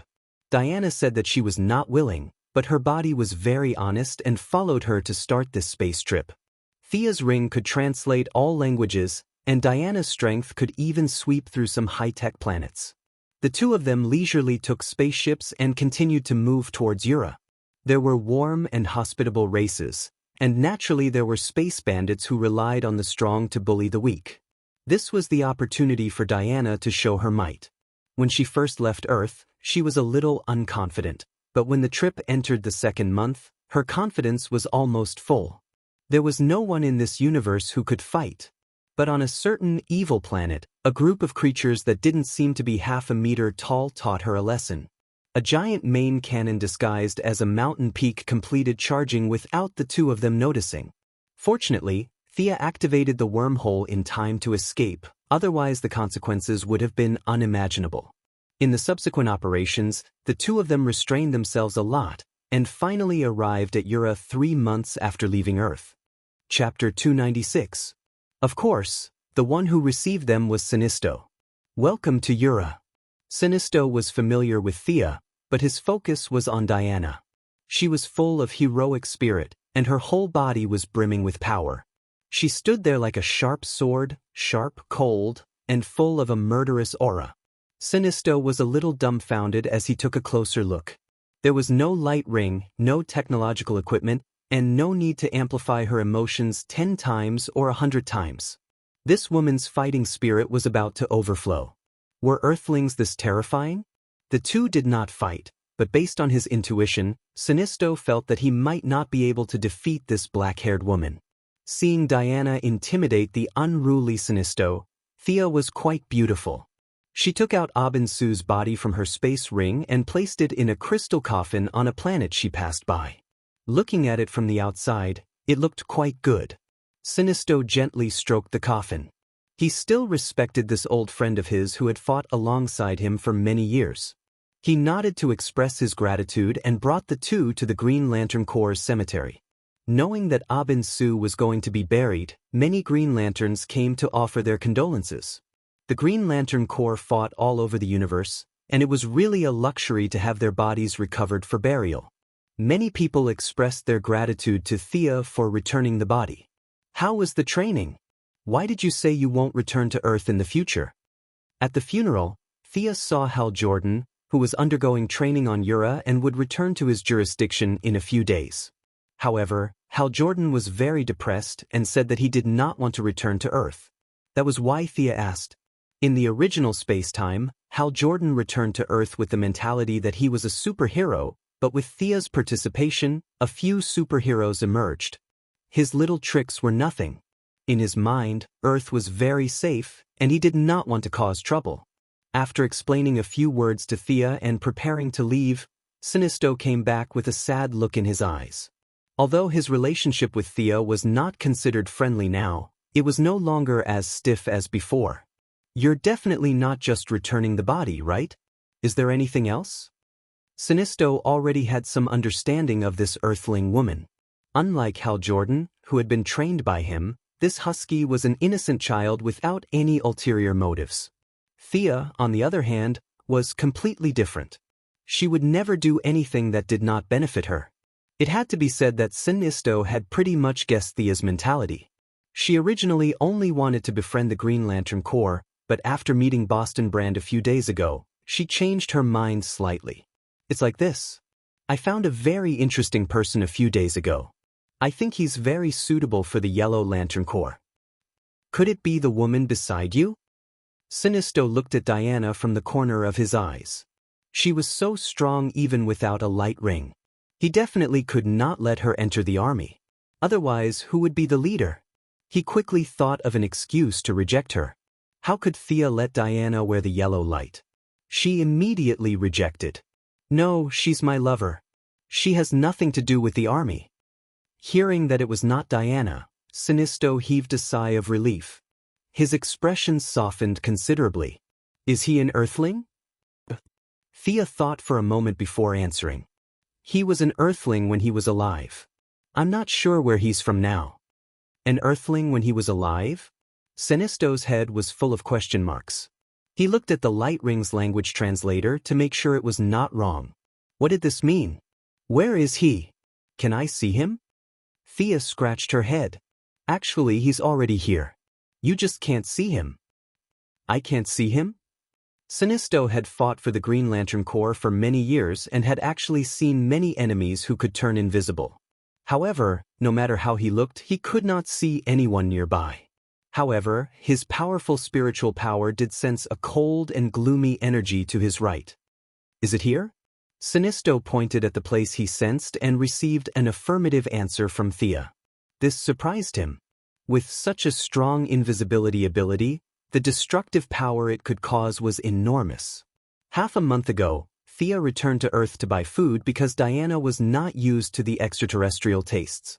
She also took care of a few matters in Star City. Before she left, she received an email from Dead Man. After careful examination, Thea found that there was a fragment of her spiritual power in the depths of his soul. If she was not wrong, it should have been caused by the fear spell. This situation was a bit like the recognition of a master in novels. A single thought from her could completely obliterate him. Thus, the idea of taking him in as a fighter emerged. For him to find the meaning of his existence, Thea's suggestion was to become a superhero. If you want to have a physical body that can be seen by outsiders, what do you think of my yellow light ring? As long as you wear it, you can materialize your body. One ring only costs 998. After some persuasion, she gave Boston Brand the codename Dead Man and stored him in the space ring before bringing him to Ura. Sinisto had no divinity or magic, but he could rely on his powerful spiritual power to sense the existence of Dead Man. Thea was impressed. How is it? He's very powerful, right? Let him work for the Yellow Lantern Corps, Thea said frankly. Sinisto was a little hesitant. To be honest, Dead Man's ability was definitely powerful. If he had not been introduced by Thea, Sinisto would have agreed immediately. However, he really did not have a good reason to refuse. It would be a pity to give away such a powerful ability. Sinisto's ambitious mentality quickly gained the upper hand. Okay, I agree. Come back with me to my residence. I've also taken in a subordinate these few days. Let me introduce him to you. Sinisto did not know about the soul fragment. He felt that he could rely on his great talents to subdue Dead Man. The few of them flew to his residence. There's a person here? Hal Jordan, who was about to leave, also followed, but he did not see any person around. He felt a chill in his heart and asked Thea with the intention of watching a show. Yes, his name is Boston Brand. He died a few months ago when he was performing a trapeze. He's now in a state of being between life and death. Hal Jordan looked at Thea with his mouth agape. His original doubts had not been dispelled. Instead, they increased. Is there such a magical thing on Earth? This was almost beyond the limits of his imagination. In just a few months, he had gone from a pilot to a universe warrior. His worldview had been shattered a few times, but he realized that it was not shattered enough. He had to continue shattering it. The talkative Hal Jordan fell into a daze. Without him livening up the atmosphere, the rest of them were silent. Thea soon met Sinisto's new subordinate. My understanding of fear is second to none. I'm Lisa Draka. A blue-skinned woman with only a few pieces of cloth on her body introduced herself. Chapter 297. This blue-skinned female alien, who claimed to have an incomparable understanding of fear, respected Sinisto very much. Her eyes exuded worship and adoration, almost unconcealed, as if Sinisto was a god. Her gaze was constantly wandering around him. Thea did not know much about Lisa Draka. She only remembered that she was a general of the Yellow Lantern Corps in the original space-time, responsible for training recruits. She was extremely loyal to Sinisto. The Parallax Book was controlled by her in the original space-time, and she claimed to have the powerful combat power to deal with 3 Green Lantern warriors at the same time. Unfortunately, she died before she could achieve anything. She encountered Hal Jordan and the others who had cheated. In short, she was a person with some strength and broad vision, but she underestimated her own strength. Lisa Draka was born from fear, from the blue Taroko star cluster. She has the ability to sense the fear of others. I think highly of her ability, Sinisto said straightforwardly. Thea nodded in agreement. Although this woman was a little arrogant, her strength was not bad. If she was not compared to those cheats, she would be a small boss. She understood Sinisto's intention and summoned the Parallax Book. The appearance of the giant golden book in front of them caused different reactions. Thea and Sinisto could each control fear, so the power of the giant book had no effect on them. Diana was slightly uncomfortable, but she quickly resisted it. The mental state of the dead was different from that of ordinary people. He had a piece of Thea's mental fragment, so he was immune to the power of the Parallax Book. Lisa Draka's claim to have an incomparable understanding of fear was not an exaggeration. Her face was extremely ugly, and she bit her lip hard, but she held on and did not embarrass her boss Sinisto. Hal Jordan, who came as a spectator, was in big trouble. Countless scenes of fear echoed in his mind.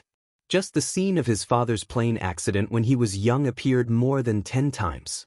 The intense fear was eroding his central nervous system. If he could not hold on, he would turn into a fool in front of everyone. Thea was shocked. They were from the same hometown on Earth, so she could not just watch him die without knowing why. If the members of the Ring of Lights could only watch, they would be pulled away if they could hold on. In the past, her spells would be at a loss in such a situation. But now that she had mastered the emotion of fear, she cast an improved version of the anti-fear spell on him. Hal Jordan finally regained consciousness.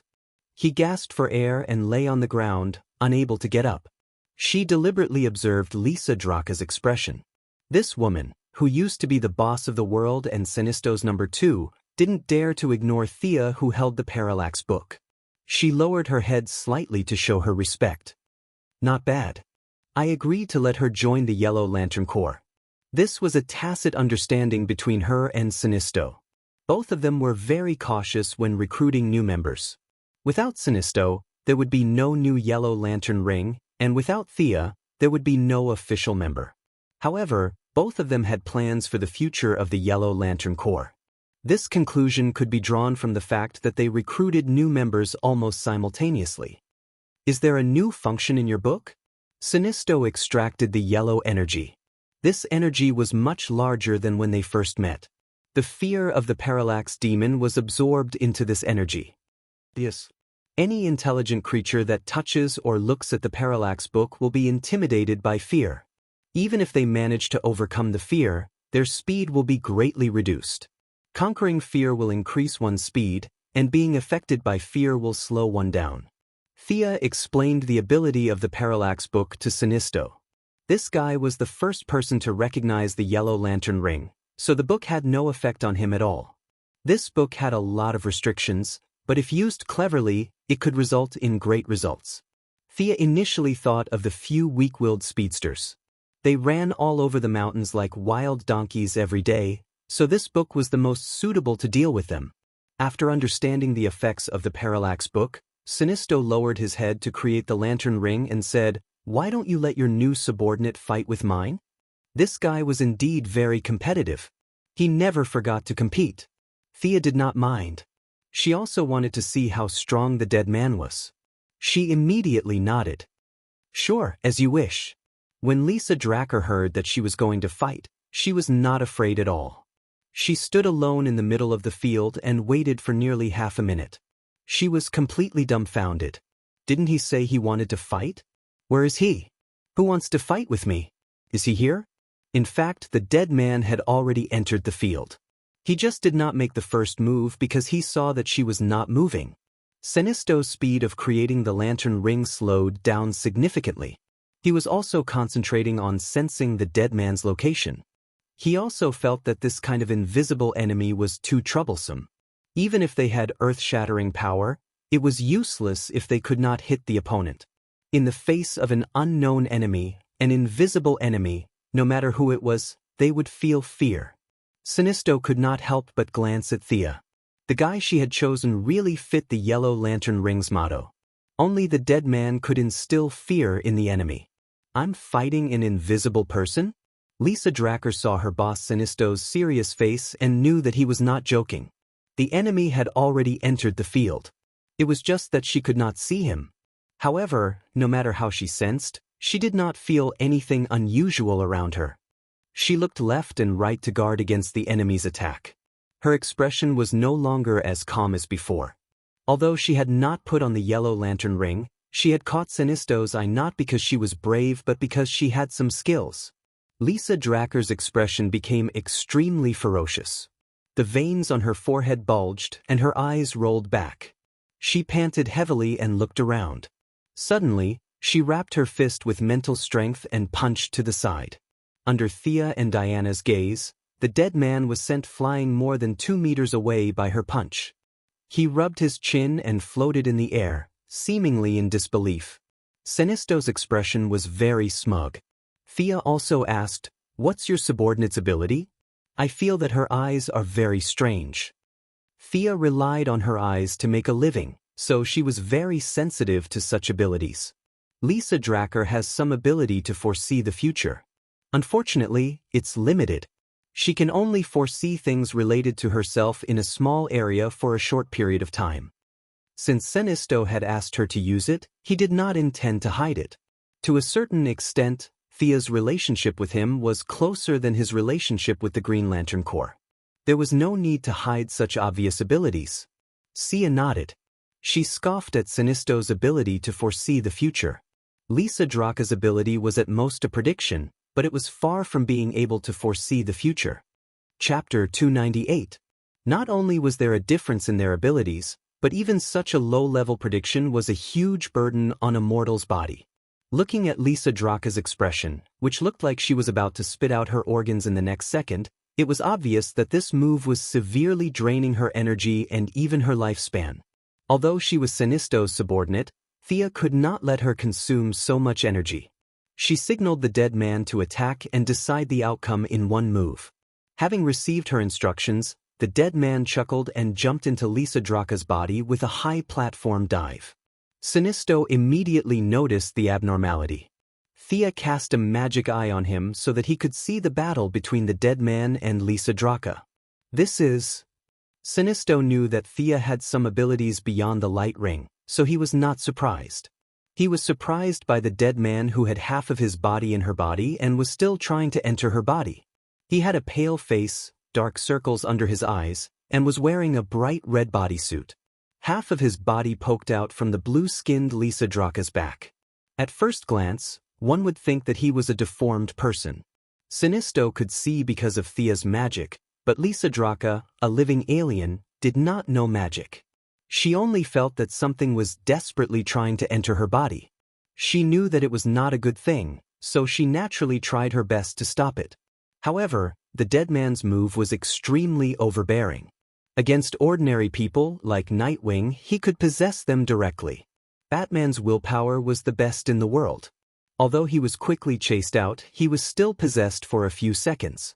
Now, facing Lisa Draka, whose willpower was not as strong as Batman's, because he had not used this move many times and was not used to it at first, his spiritual attributes quickly suppressed Lisa Draka's defenseless soul and completed a preliminary occupation.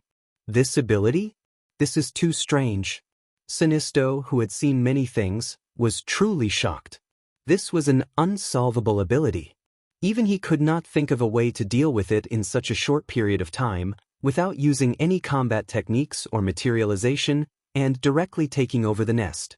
Seeing his vigilance, Thea dispelled his worries.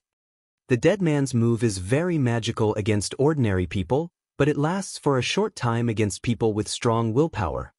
Just as she finished speaking, the dead person who possessed Lisa Draka staggered a few steps forward. This woman's resistance is crazy. Thea also wanted to see how much control a dead person had, so she didn't say anything to stop him. Hal Jordan looked at Lisa Draka trembling like a fool. Thea did not want him to embarrass the Earthlings, so she gave him a magic eye. The four people present could see the dead man. Lisa Draka could not, but she had experienced it the most. She did not care whether she could see it or not. She used all her strength to try to expel the dead man from her body. The two entered a long tug of war. The spirit of a dead person was far stronger than a normal person's soul, but Lisa Draka's willpower was equally strong since she had caught Sinisto's eye. The mental battle between the two was disadvantageous to her, but because it was her body, she had an endless supply of energy, so she naturally had a geographical advantage. As the battle dragged on, the powerless dead man was finally squeezed out. He was a rootless source, so what he consumed was his own spirit. At the same time, Lisa Draka was so tired that she almost collapsed. She could not maintain her predictive state at all. Sweat flowed down her blue skin. I see. You can be expelled with a strong willpower. Sinisto was relieved when he saw this. Lisa Draka's willpower was like a baby's compared to his. If she could do it, he could do it too.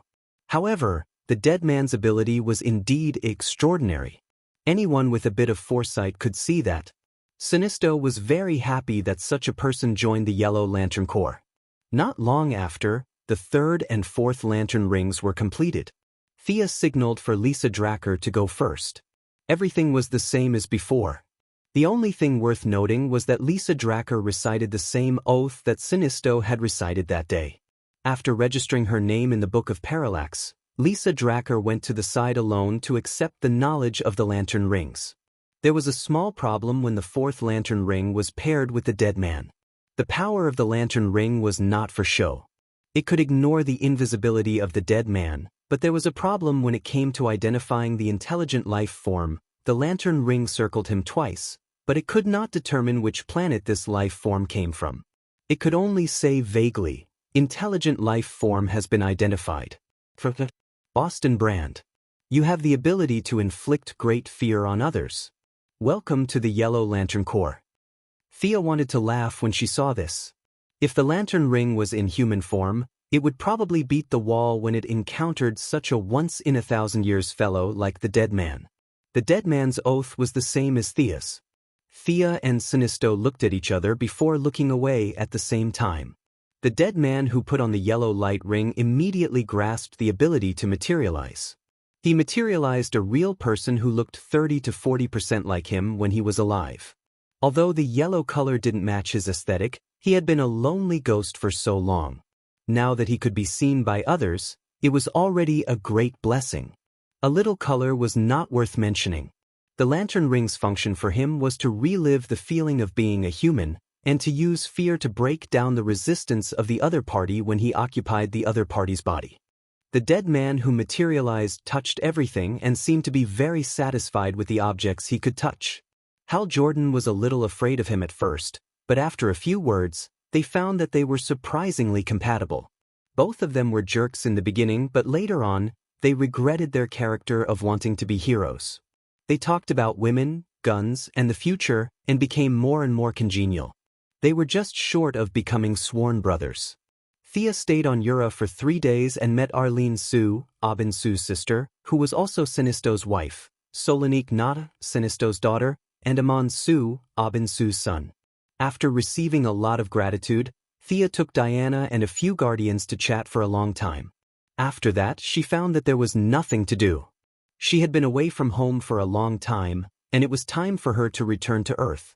After saying goodbye to each of them, she went to the border of Sector 2814 with Hal Jordan. Now, Hal Jordan was full of a sense of mission, as if there was a demon king descending from the sky in his sector every day. He insisted on patrolling the sector and eliminating all threats before returning to Earth.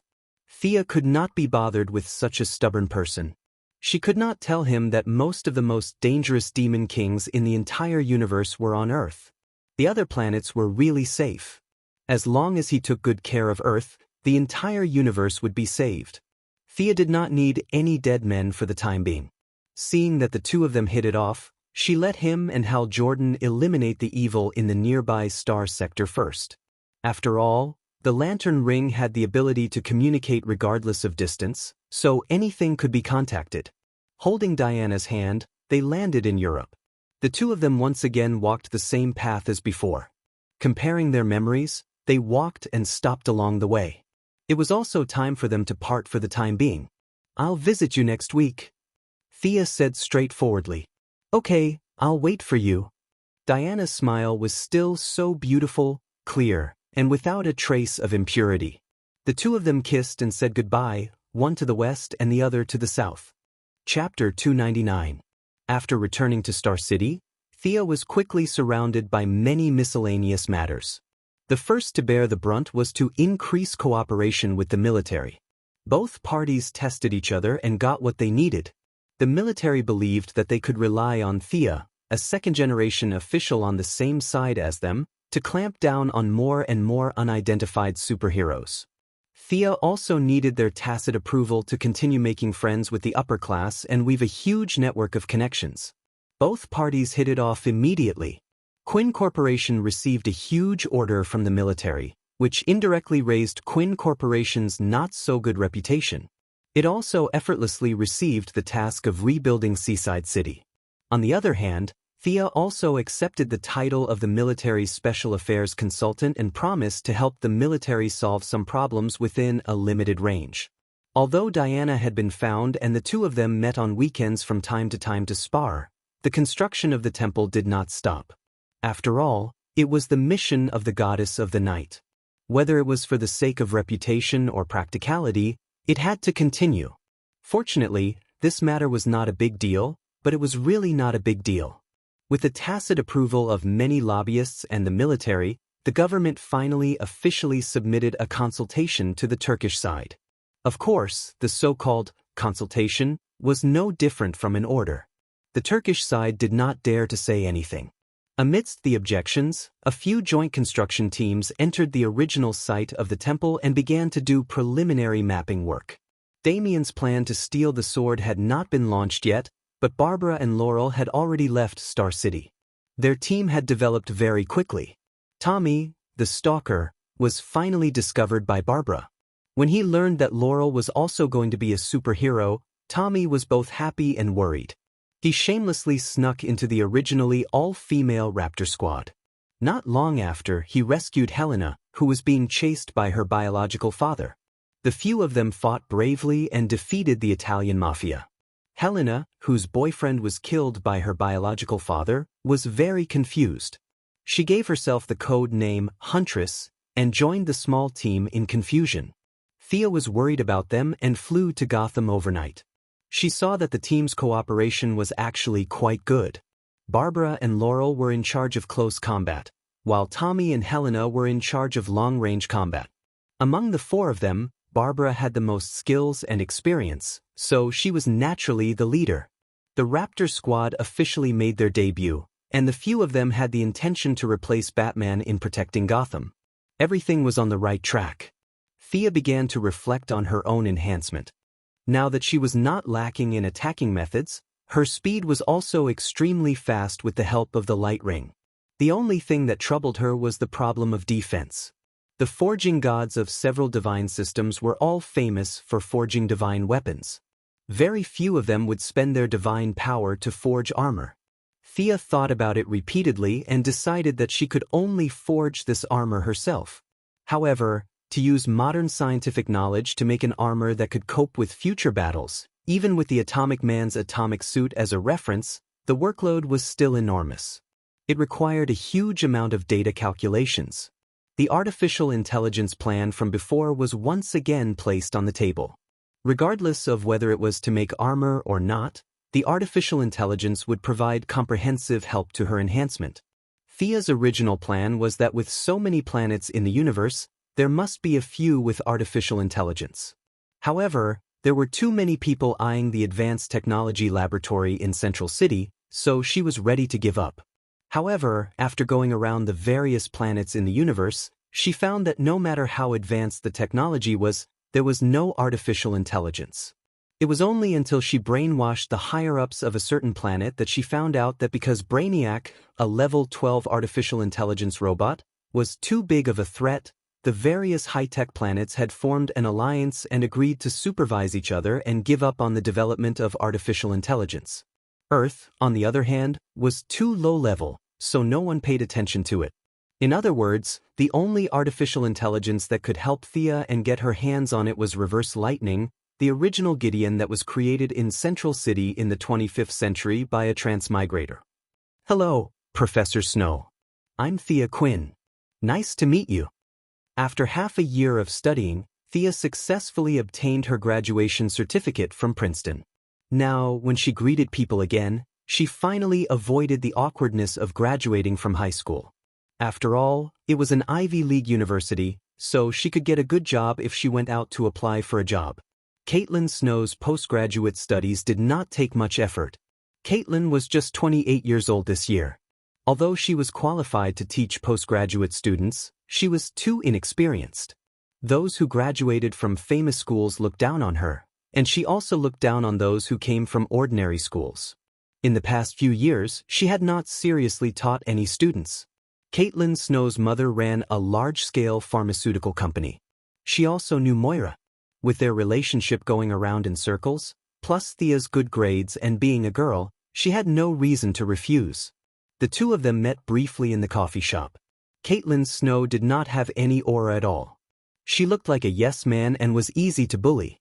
It was hard to imagine that she would change her personality and become the supervillain, Frost Killer. The elders of both sides knew each other. There was not much difference in age, so they called each other sisters. Getting closer to Caitlin Snow was just to learn better. Sia took out a lot of questions to ask. It had to be said that Caitlin Snow's knowledge of biochemistry was very rich. She was chosen by Reverse Lightning to join the cutting-edge technology laboratory. She was truly talented. Although it was just a general conversation, it still solved many of Thea's doubts about the atomic suit. Thea thought that it was not a waste of time, and Caitlin was also very fond of her enthusiasm for learning despite being a billionaire. It could be said that both sides were very satisfied with their first contact. After learning from Caitlin Snow for less than a month, the cutting-edge technology laboratory that Thea had been looking forward to finally opened its door to her. Unlike the laboratory of the future where there would only be 2 or 3 big cats, now there was a crowd here. Everyone was busy. From time to time, There were doctors in white coats and thick bottle-bottomed lenses discussing loudly. Many big names in the research field ignored Caitlin Snow, a newcomer. As for Thea behind her, they ignored her even more. They only cared about academic results. Thea's beauty made them despise her. She was so beautiful, she was definitely not here to do research. Only a few young interns secretly glanced at Thea, but they did not dare to look at her too much. "Welcome, Dr. Snow. Welcome to study, Miss Quinn." Reverse Lightning, disguised as Professor Harrison Wells, was the person in charge of the laboratory and received the two of them. With a graceful demeanor and a pair of glasses, he looked like a well-educated middle-aged man. Reverse Lightning grasped this role very well. There were no flaws in his facial expressions, language, movements, gestures, and so on. All the people who talked to him did not know that the original Professor Harrison Wells had died and was replaced by a time traveler from 500 years in the future. Chapter 300. Sia didn't hide her identity. It was easy to arouse suspicion if she did. She was frank and open. Those who knew her identity would naturally know, and those who shouldn't know would never know. The Quinn Group also donated funds to the cutting-edge technology laboratory. She acted neither servile nor overbearing and spoke very politely. "Dr. Wells, your place has really opened my eyes. I'm very honored to be able to study here." Her tone was mixed with a hint of arrogance, which was also what she meant. Young tycoons in Europe and America, like Adam Knight Palmer, were talented and devoted to learning, but most of them were ignorant and looked down on others. Oliver and Tommy were typical examples. The elegant Harrison Wells did not care about her arrogance at all. He smiled like a spring breeze and said, "I hope you didn't come in vain. Our laboratory is very good." After that, he shook hands with the two and ended the conversation. He had a lot of work to do. To some extent, Thea's real identity played a role in him being able to take time out to meet the two. After the person in charge of the laboratory met the two in person, they still had to work. Even if the president's daughter came, they could not afford to be idle. Caitlin Snow was assigned to the biology team. The team leader was an old virgin of African descent. When she saw their appearance, she snorted. Thea was dressed normally today, but it was hard for her appearance not to attract attention. Caitlin was a little dogmatic and strictly followed the workplace rules. When she arrived at the laboratory, she was still wearing a tight skirt and thin high heels. Plus, she looked very easy to bully. It was impossible for the old virgin to hit it off with her at first sight. "From today onwards, you'll be in charge of this place." The old virgin who looked like Pigsy's second aunt led the two to the northwest corner of the laboratory.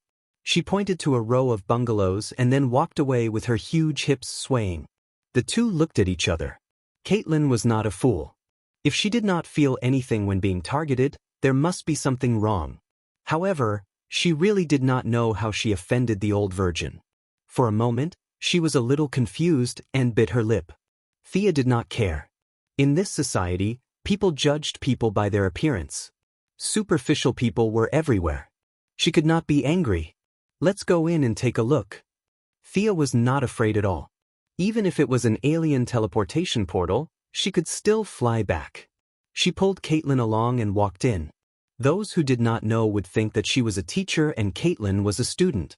As soon as they entered the room, the pungent smell almost made the two of them fall over. "Damn it." Thea gritted her teeth and looked at the hundreds of cages in the room and the orangutans in the cages. The aura of anger and fear leaked out a little. The originally noisy gorillas miraculously quieted down, and a few of them even made the sound of teeth chattering. "Let this old lady raise gorillas." Thea tried her best to calm her emotions. She was afraid that a red light ring would fly out from the depths of the universe. That would be interesting. In his heart, he tried his best to tell himself not to be angry. Being angry would hurt his liver and a bunch of other messy things. The last person who angered her to this extent was Senator Hammond from Seaside City. However, he was still a person in power. This old African virgin was nothing. Their original plan was to get the AI and run away. However, the first step had gone wrong. Their appearance had attracted hostility, and they were sent to a place that was so far away from the laboratory. Although this experience helped Caitlin gain a lot of sympathy from the male researchers, it did not help Thea at all. Seeing Caitlin's blank expression, Thea was used to giving orders. She did not wait for Caitlin to come back to her senses and shouted, "Is anyone here? Who's in charge here?" It was impossible for the two women to take care of hundreds of gorillas. There must be a professional keeper here. The two women's main job was to do biochemistry research, which was Caitlin's specialty. One in the east, two in the west. Soon, 7 people stood in front of Thea. "Just the few of you? My name is Thea Quinn. This is Dr. Caitlin Snow, who has just taken over this place. You can come to us if you need anything in the future. If there's nothing else, you can go about your business." Thea introduced herself casually. Let alone 7 people, even if there were 70,000 people, she wouldn't have any stage fright. Among the 7 people, there were 3 women and 4 men. They looked young and childish. The young man in the lead wanted to say that these gorillas were very irritable and should apply for some tranquilizers from the laboratory. However, when he was about to say it, he found that the place was quiet today. He hurriedly turned his head and found that all the gorillas were obediently waiting. Some of them were even lying face down on the ground. What the hell was this? It was so quiet. Did they need to apply for tranquilizers? He looked back at Thea, who was as beautiful as a peach. In order not to be treated as a fool, he swallowed his words. He put on what he thought was his most charming smile and introduced the current situation of the management here to the 2 women. Thea had heard of it. She had always been thinking about the AI. It was none of her business whether these gorillas died or not. If she was annoyed, she would even lock reverse lightning up with the gorillas.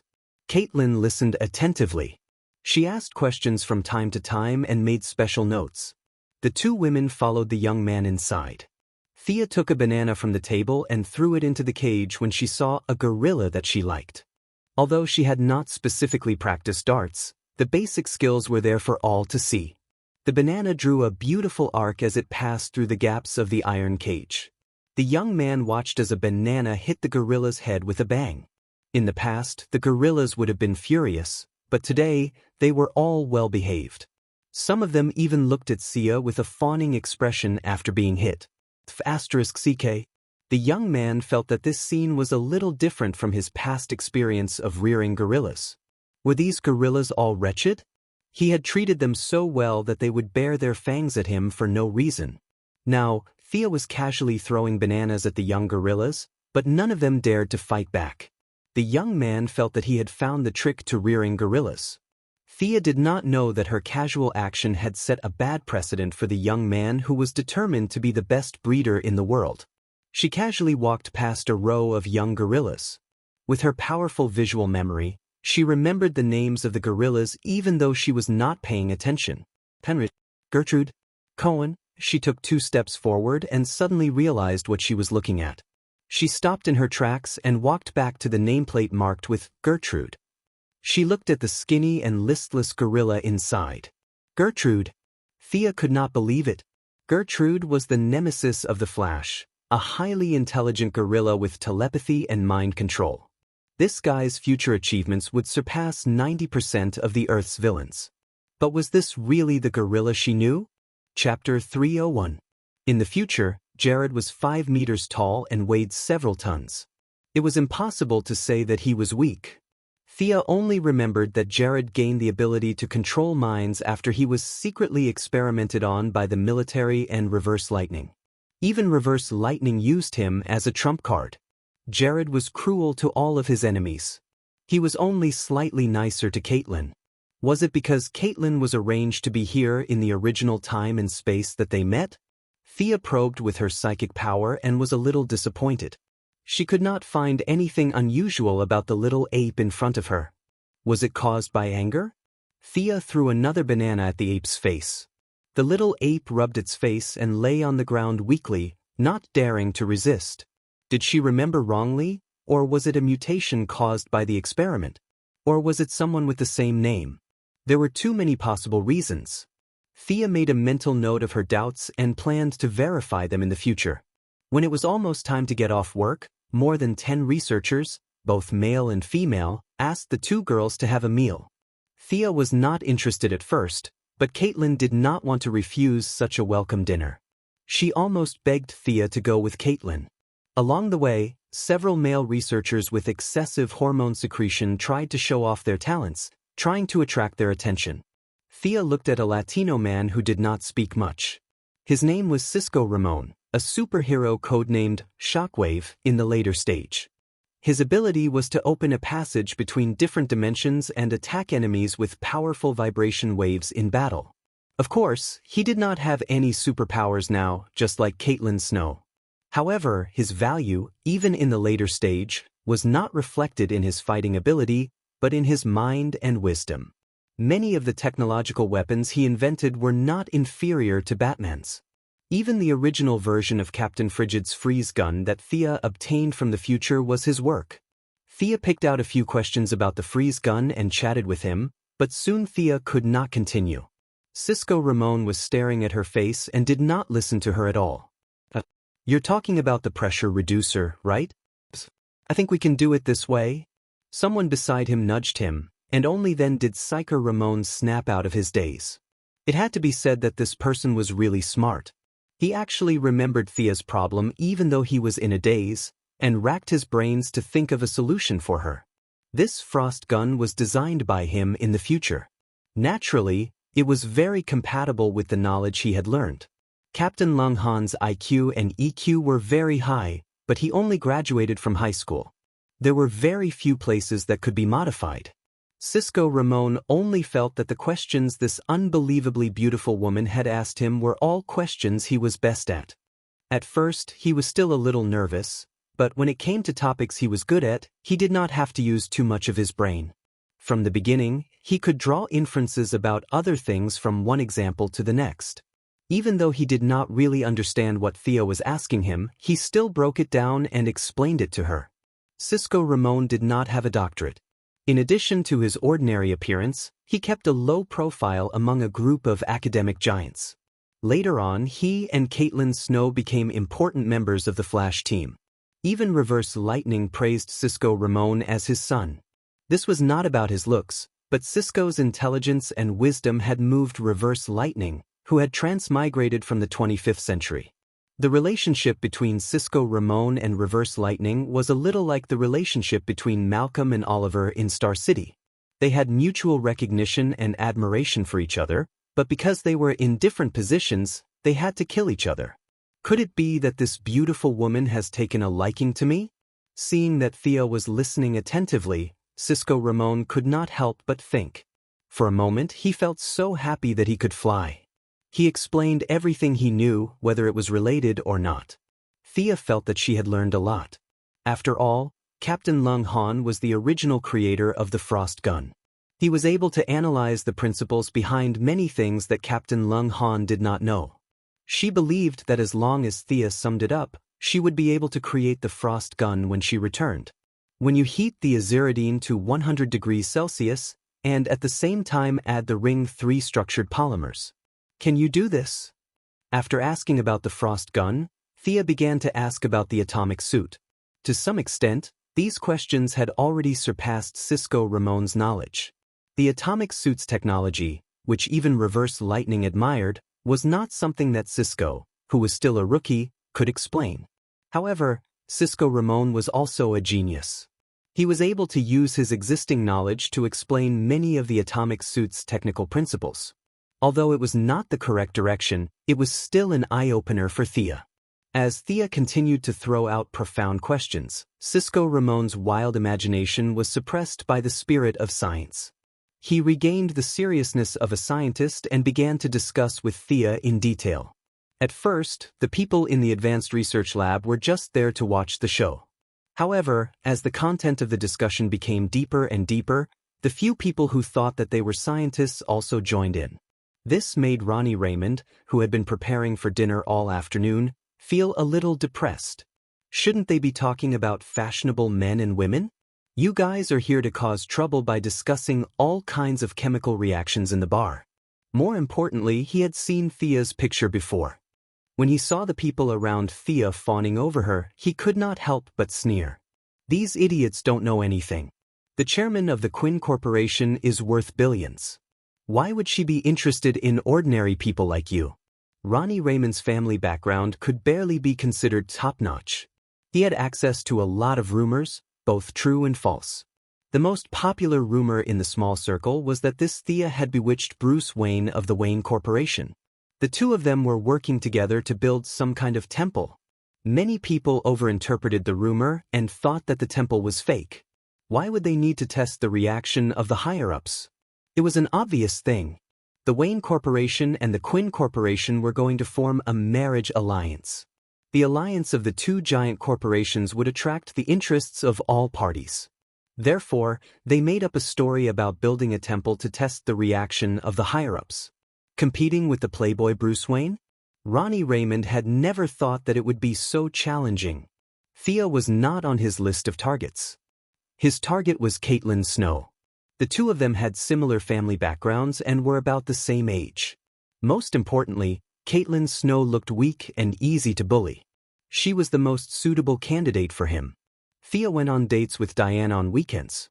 In her free time, she studied magic and the new armor. She did not care about the gossip at all. Batman thought that this kind of thing was not worth mentioning and did not take it seriously at all. Therefore, the rumor had been spreading in a small circle and did not cause a big stir at all. Some people even thought that they had inside information and wantonly stocked up on the stocks of the two companies. Of course, this was a story for later. Chapter 302. Cisco Ramon didn't know the secrets of the so-called upper class. He only knew that a beautiful girl was listening to him attentively. Although he was born a commoner and looked ordinary, his heart was about to jump out of his chest. He didn't think too much about Thea's ridiculous questions.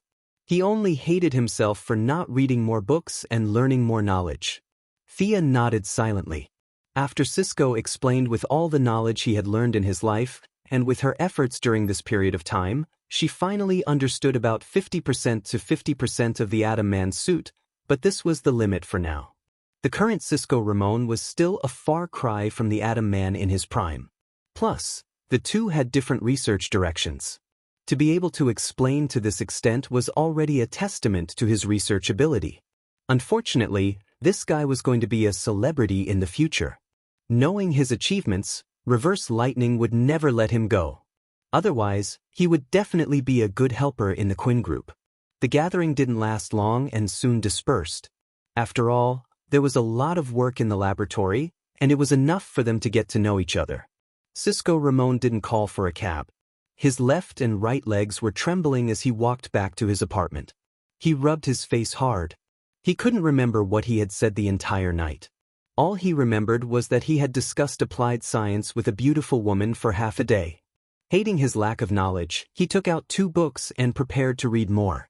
Unfortunately, after 10 minutes of reading, he didn't understand a single word. He took out his computer and prepared to search for Thea's information in case he needed it. He could become good friends with Felicity in the future, and his computer skills were also good, but the information he found still made his heart sink. His mother was the mayor, and he was the chairman of a listed company. He could find a recent photo of Thea and the new mayor of Seaside City at a press conference at the site of the city reconstruction. In the photo, Thea was dressed more maturely than she was tonight, but there was no mistaking her appearance. It was the same person. Sigh. Cisco Ramon threw himself on the sofa. No matter how talented he was, he knew that the gap between the two was boundless. They were not people from the same world at all. His budding good feelings were splashed with sulfuric acid by the cruel reality. This was the true portrayal of his heart. Although he knew it was impossible, he still secretly observed Thea for 2 days. One weekend, he accidentally saw Thea kissing a classic beauty with long legs. Only then did he completely give up on this muddle-headed relationship. That woman was also breathtakingly beautiful. Psycher couldn't tell which of the 2 women was prettier, but he knew that he had no chance. Cisco Ramon walked back to the laboratory alone, still feeling gloomy about the scene he had seen. Damn it, 2 such beautiful women together. What a waste of resources. Since such a beautiful and rich woman was working hard to study, then a poor person like him who could not be seen in a crowd could not slack off.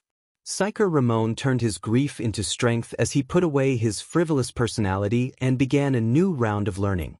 Thea didn't know that her unintentional actions had caused some misunderstandings. In fact, even if she knew, she wouldn't care. Every weekend, she would go out to play with Diana and travel all over the Earth and the Milky Way. The situation in the cutting-edge technology laboratory was still not optimistic. Thea collected Reverse Lightning's fingerprints and found the secret door where the artificial intelligence was hidden. However, there were too many people in the laboratory. According to her observation, even Reverse Lightning couldn't find a chance to enter the secret door, let alone herself. The opportunity had to wait. Thea stayed in the laboratory for 2 days a week, learning from Caitlin and discussing the latest research results with Cisco Ramon. When she was free, she would throw bananas at Gruder for fun. When Gruder saw her enter the door, he had a conditioned reflex of covering his head. Was this guy really the big villain or not? This thought came to Thea's mind several times because no matter how she looked at this little ape, there was nothing special about it. Its body was thin and small, and its personality was weak. Even among primates, this ape's intelligence was considered slow, let alone telepathy. Looking around, Thea made sure that no one was paying attention to her. She stretched out her psychic feelers, ready to see if this ape was the one she remembered. Out of caution, she only used 30% of her strength. However, Thea underestimated her current strength. As soon as her psychic feelers entered the ape's brain, she heard a plop sound. The little ape, Gruder, fainted straight away. Thea was a little embarrassed. Recently, she had been practicing with Diana more and more frequently. Although her psychic feelers only increased a little each time, with the help of the divine power, her psychic feelers were far stronger than usual. Seeing Gruder fainted so quickly, Thea knew that she had used too much strength. When she muttered in her heart that she should have used 10% of her strength, Gruder woke up again in a daze. Although the little ape's eyes were still blank, Thea's psychic feelers found that there was something different about it. This ape was stimulated by her to the point that it had a little bit of intelligence. It was not a psychic attack, and it did not even have basic logical thinking. However, this ape had surpassed its peers in terms of intelligence. What the hell is going on? Sia couldn't believe her memory. She was the one who saved the dead man. Could it be that Gruder's telepathic ability was also accidentally created by her? She thought of the sentence that Gruder always said, "Gruder doesn't like bananas." If this had nothing to do with Thea throwing bananas at him every day, Thea would not believe it. Cause, result, past and future? All kinds of thoughts kept colliding, and for a moment, it was a little creepy. Did she get the memories and change their fates, or did she change their fates in the first place? Thea did not know. She could only continue to pay attention to the follow-up development. Although it was a little hard to believe, Thea still found that Gruder was becoming more and more different from his peers. The confusion in his eyes was gradually dissipating, and his body was getting stronger. When the keepers fed him, he could use some simple pleasing expressions and body movements to get more food. All signs indicated that this ape was on the path of rapid evolution.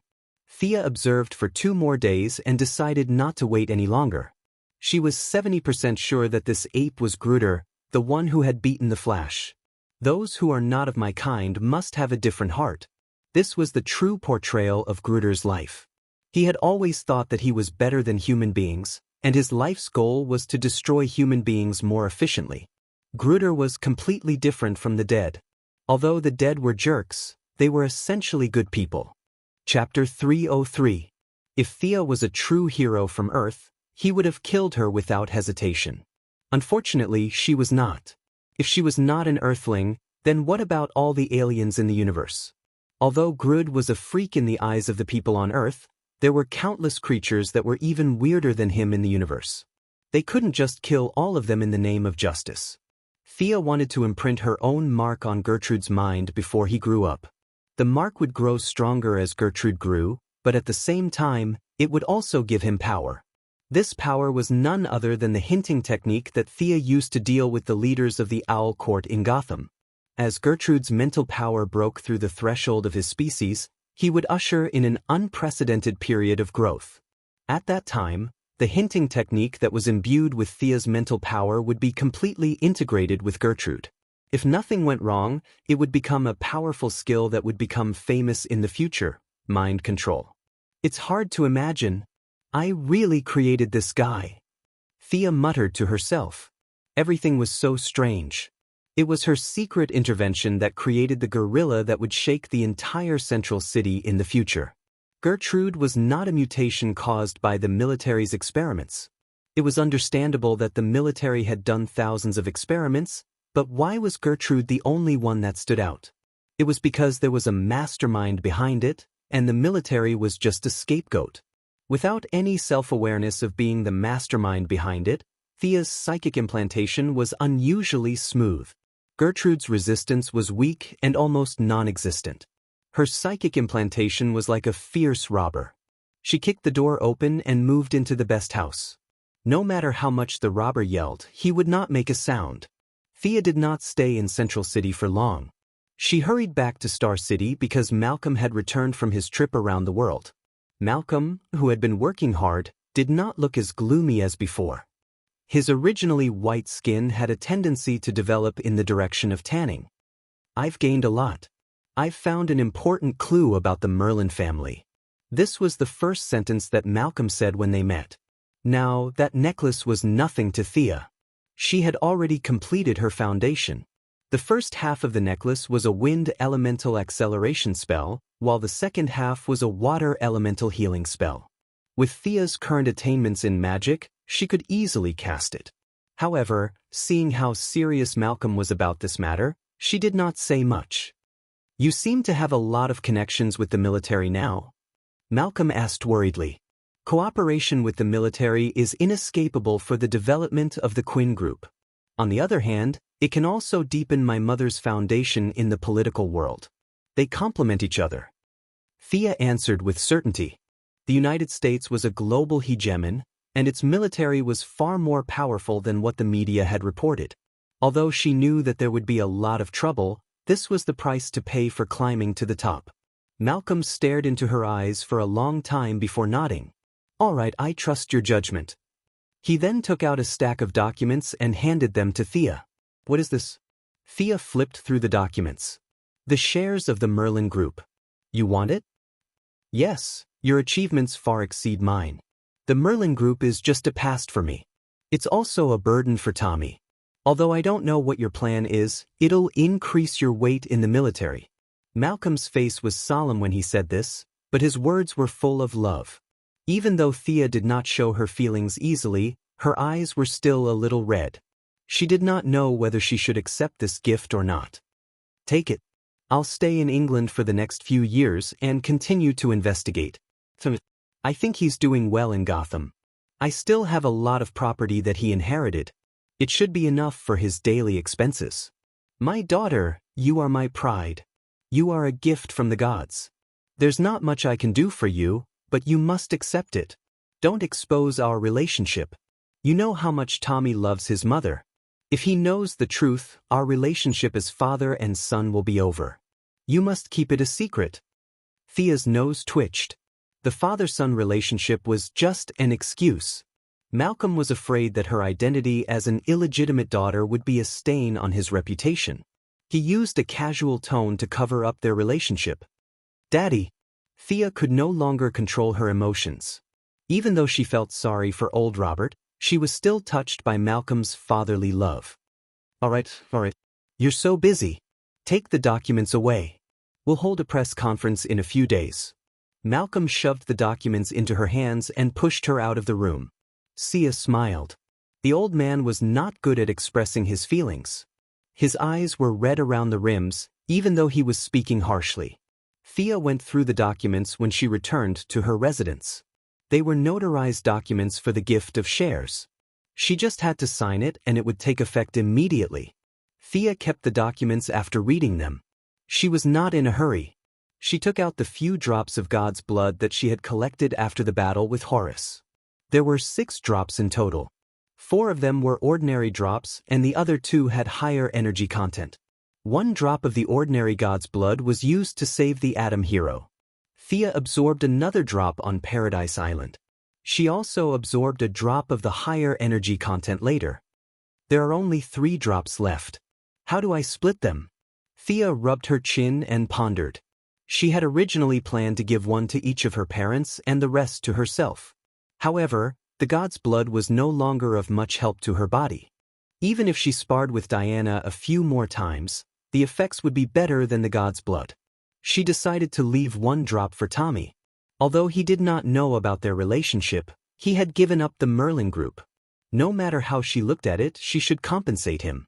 However, the drop of high-energy god's blood gave Thea a hard time. The energy was too high for ordinary people to absorb. No matter who she gave it to, they would die. Thea could only continue to flip through the magic books and consult Psyker in Central City. Finally, she came up with a way to combine magic and technology. Whether it was Malcolm or Moira, their bodies had already entered a period of decline. Even absorbing ordinary god's blood was a very troublesome matter. Psyker did not know what she was going to do, but he still came up with a good idea. A drop of god's blood would be divided into 12 portions and injected intravenously every month. After a year, 70 to 80% of the god's blood could be absorbed. As for the drop of god's blood with higher energy content, Thea divided it into 24 portions. She gave half to Tommy and the other half to Oliver. 2 young people who practiced martial arts would not explode if they absorbed a drop of high-energy god's blood together. What's this? Malcolm was curious about why Thea had not announced the news. Anyway, he had finished the handover with several CEOs and subordinates. At this time, he was packing up and preparing to leave for England to continue to pursue clues about the descendants of the Merlin family. Thea came to him and asked him to dismiss the servants. She handed him a silver-white suitcase. Chapter 304. Although he didn't see where Thea took the suitcase from, he still opened it and stared at the syringe in a daze. Spiral structure, blue liquid, and a silver-white suitcase. Are you sure this isn't the T-virus from Resident Evil? What's this? Malcolm wanted to know the answer even though he had a few guesses. It's the blood of a fallen god. I divided the original drop into 12 portions. You can absorb 1 portion every month. It will strengthen your body and prolong your life. Don't you need it yourself? Of course, Thea couldn't tell her father that she had sex with a long-legged beauty every week. The cumulative effect of 2 or 3 sessions was no worse than directly absorbing the blood. She didn't answer directly. 1 for you, 1 for Mother, and 1 for Tommy. I'm not sure if he'll get superpowers, but his body will definitely recover to its peak. Malcolm rolled his eyes and patted Thea's shoulder. You're so considerate. He put away the suitcase. I'm leaving. You can give Tommy his portion. Malcolm didn't inject him directly because he knew his son too well. Unless he knocked him out and injected him directly, he would definitely give him to Laurel after explaining the use of the blood. When the time came, he would leave his share to Malcolm. Malcolm felt that as a middle-aged man, it did not matter whether he lived a few more years or not. His goal was to make his children healthier. Thea didn't think there was any problem. After sending old Ma off, she took the signed documents and rushed to the Merlin group with a bunch of lawyers and accountants. Malcolm was very free and easy to let go of the Merlin group. Of course, he couldn't tell others that he was an illegitimate daughter. The father and daughter had a unified statement that Thea had bought his shares. Several of his trusted subordinates knew the result in advance, but they didn't know the reason. In order to prevent them from hindering Thea from taking over the group, Malcolm withdrew all his subordinates. Now, only a few executives were left in the Merlin group. What? Merge with the Quinn group? The president of the Merlin group submitted his resignation to the board of directors 3 days ago. Now, the person in charge of the daily affairs was the original vice president, a high-ranking employee. He had thought that Thea had come personally to discuss some cooperation, but he had guessed correctly. The union was indeed a union, but the creation was nowhere to be seen. The vice president was sweating profusely and urgently summoned the legal department to verify the authenticity of the document. The results showed that the documents were authentic and valid. Whether it was the signatures, seals, or notarization, they were all in accordance with the provisions of the law. The vice president felt like he was on fire and urgently asked the remaining directors. Although they didn't agree unanimously, Thea had more than half of the shares. In other words, as long as Thea wanted to, she could complete the merger of the two companies. Thea was here today to do this. Otherwise, why would she bring so many lawyers and accountants with her? Was she here for a vacation? Merge. Start the process of merging now, immediately. The vice president worked for a salary, so he couldn't find any reason to object. According to Thea's order, he informed the administrative departments one by one to complete the handover of the work and wait for further orders. Of course, the merger of the two companies wouldn't be so simple. Thea just stopped Merlin's business first to ensure that there wouldn't be a large outflow of funds. She still had to negotiate with a lot of directors. Yes, a lot of directors. Originally, the directors of Quinn and Merlin might have to withdraw from the board of directors because of the merger and the dilution of the shares. However, Thea had to appease these people. There were also many people who held shares of the two companies at the same time and joined the board of directors because of the merger. For example, Felicity, the vice president of Quinn, now looked at Bruce Wayne as if she had seen a monster. Bruce Wayne personally held scattered shares of most of the companies in the world. This time, the merger of Quinn and Merlin had actually reached the point where he could join the board of directors. When he received Thea's call, he had to come, whether it was for business or personal reasons. Batman gave Felicity a subtle look, telling her not to say anything, and walked into the conference room calmly. "Welcome, Bruce." Thea was at the door of the conference room, welcoming all the directors who came to the meeting. The two of them were very close and private. Batman had already written 2 pages of entries about Thea in his little black notebook. However, on the surface, they knew each other because of the temple incident. Thea welcomed him indifferently. Bruce Wayne showed his playboy attitude in front of others and chatted with Thea for a while. "Welcome, Mr. Luthor." Not long after Bruce entered, a young man with long hair came to the door. The man's eyes were very bright, showing extraordinary wisdom. Thea glanced at the top of his head without batting an eyelid. This person has good hair. Why would he become bald in the future? "Miss Quinn, you've done a lot. You've completed the merger quietly. It seems like I won't be able to keep my title of business tycoon for long. Oh, let me introduce you. This is my sister, Lena Luthor. She will hold the shares of the new group for me in the future." Lex Luthor didn't know why Thea was looking at his head, but he didn't care. He mocked Thea a little, then introduced his sister and hid behind the scenes. He also clearly expressed his support for the merger. His superb conversational skills not only expressed his intention but also didn't embarrass others. They were indeed the 3 popular villains: the wise Lex Luthor, the crazy Joker, and the tenacious Sinisto. The 3 of them were full of strong personal style. Thea had always been looking forward to this Superman's nemesis, but they were in different camps. She didn't say much and just greeted the timid little girl behind Luthor who pretended to be calm. "Welcome too, Miss Luthor. I believe that we'll have a good time working together in the future." The little girl nodded slightly and walked in with Lex Luthor politely. At the appointed time, Thea looked at her watch and knew that all the directors had basically arrived. The remaining few who were dissatisfied with the merger didn't need to pay attention to him and officially began the merger discussion. After the merger of the two groups, Thea personally held 31% of the shares of the new group, and no one else held more than 10%. The directors of the Quinn group had been brainwashed and replaced by her in the past 2 years, and they were very obedient.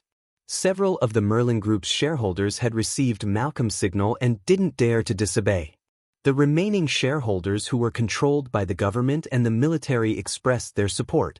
The scattered shareholders represented by Bruce Wayne and Lex Luthor also didn't raise any objections.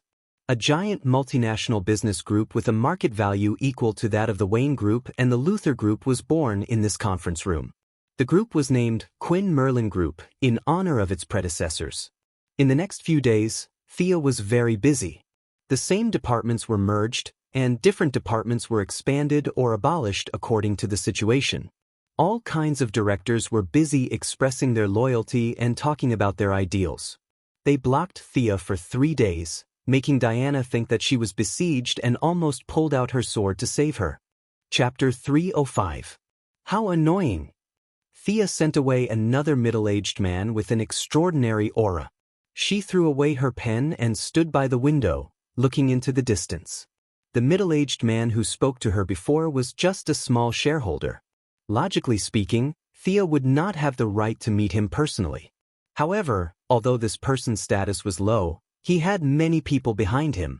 Yes, his words and actions represented the United States government and those who controlled the country's lifeline behind the scenes. It was not some ridiculous matter of annexation of industries or opposition to the merger, but a problem that neither Thea nor Malcolm had realized.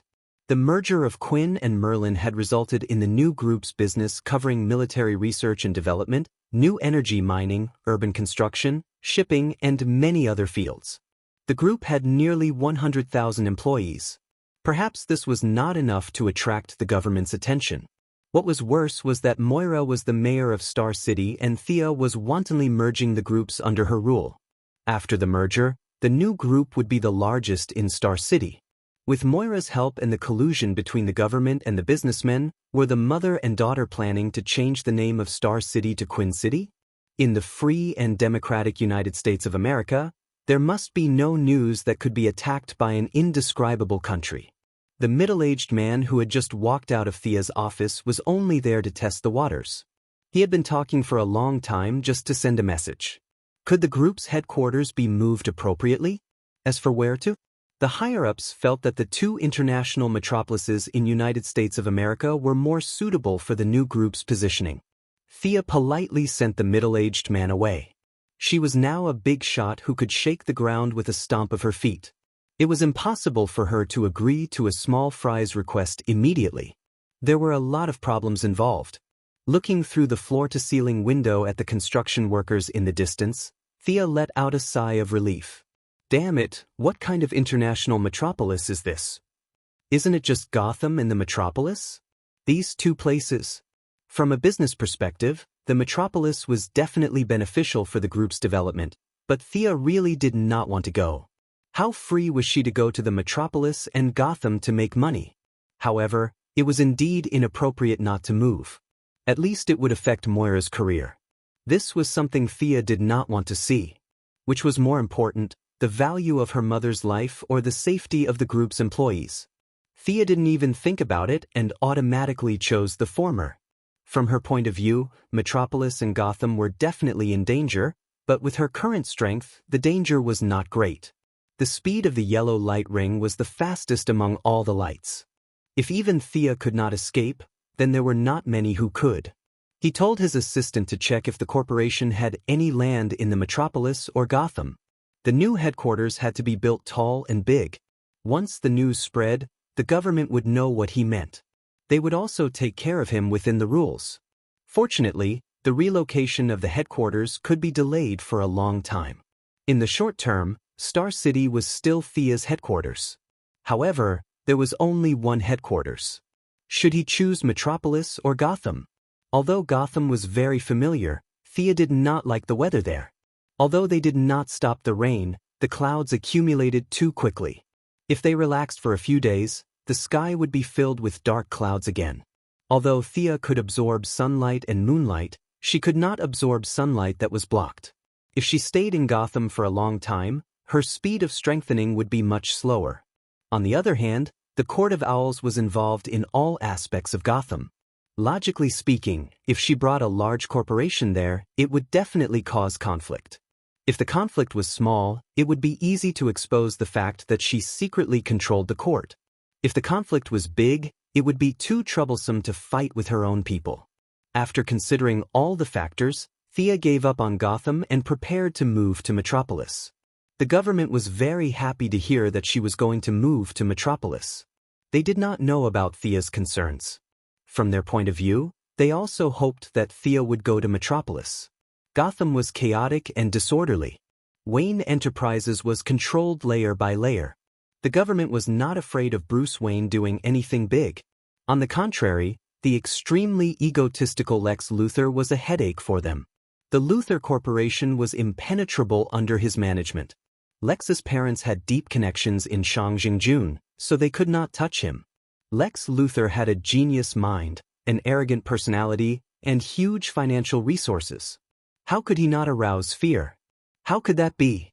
Hearing that Thea was going to Metropolis, a few of the higher-ups were very happy.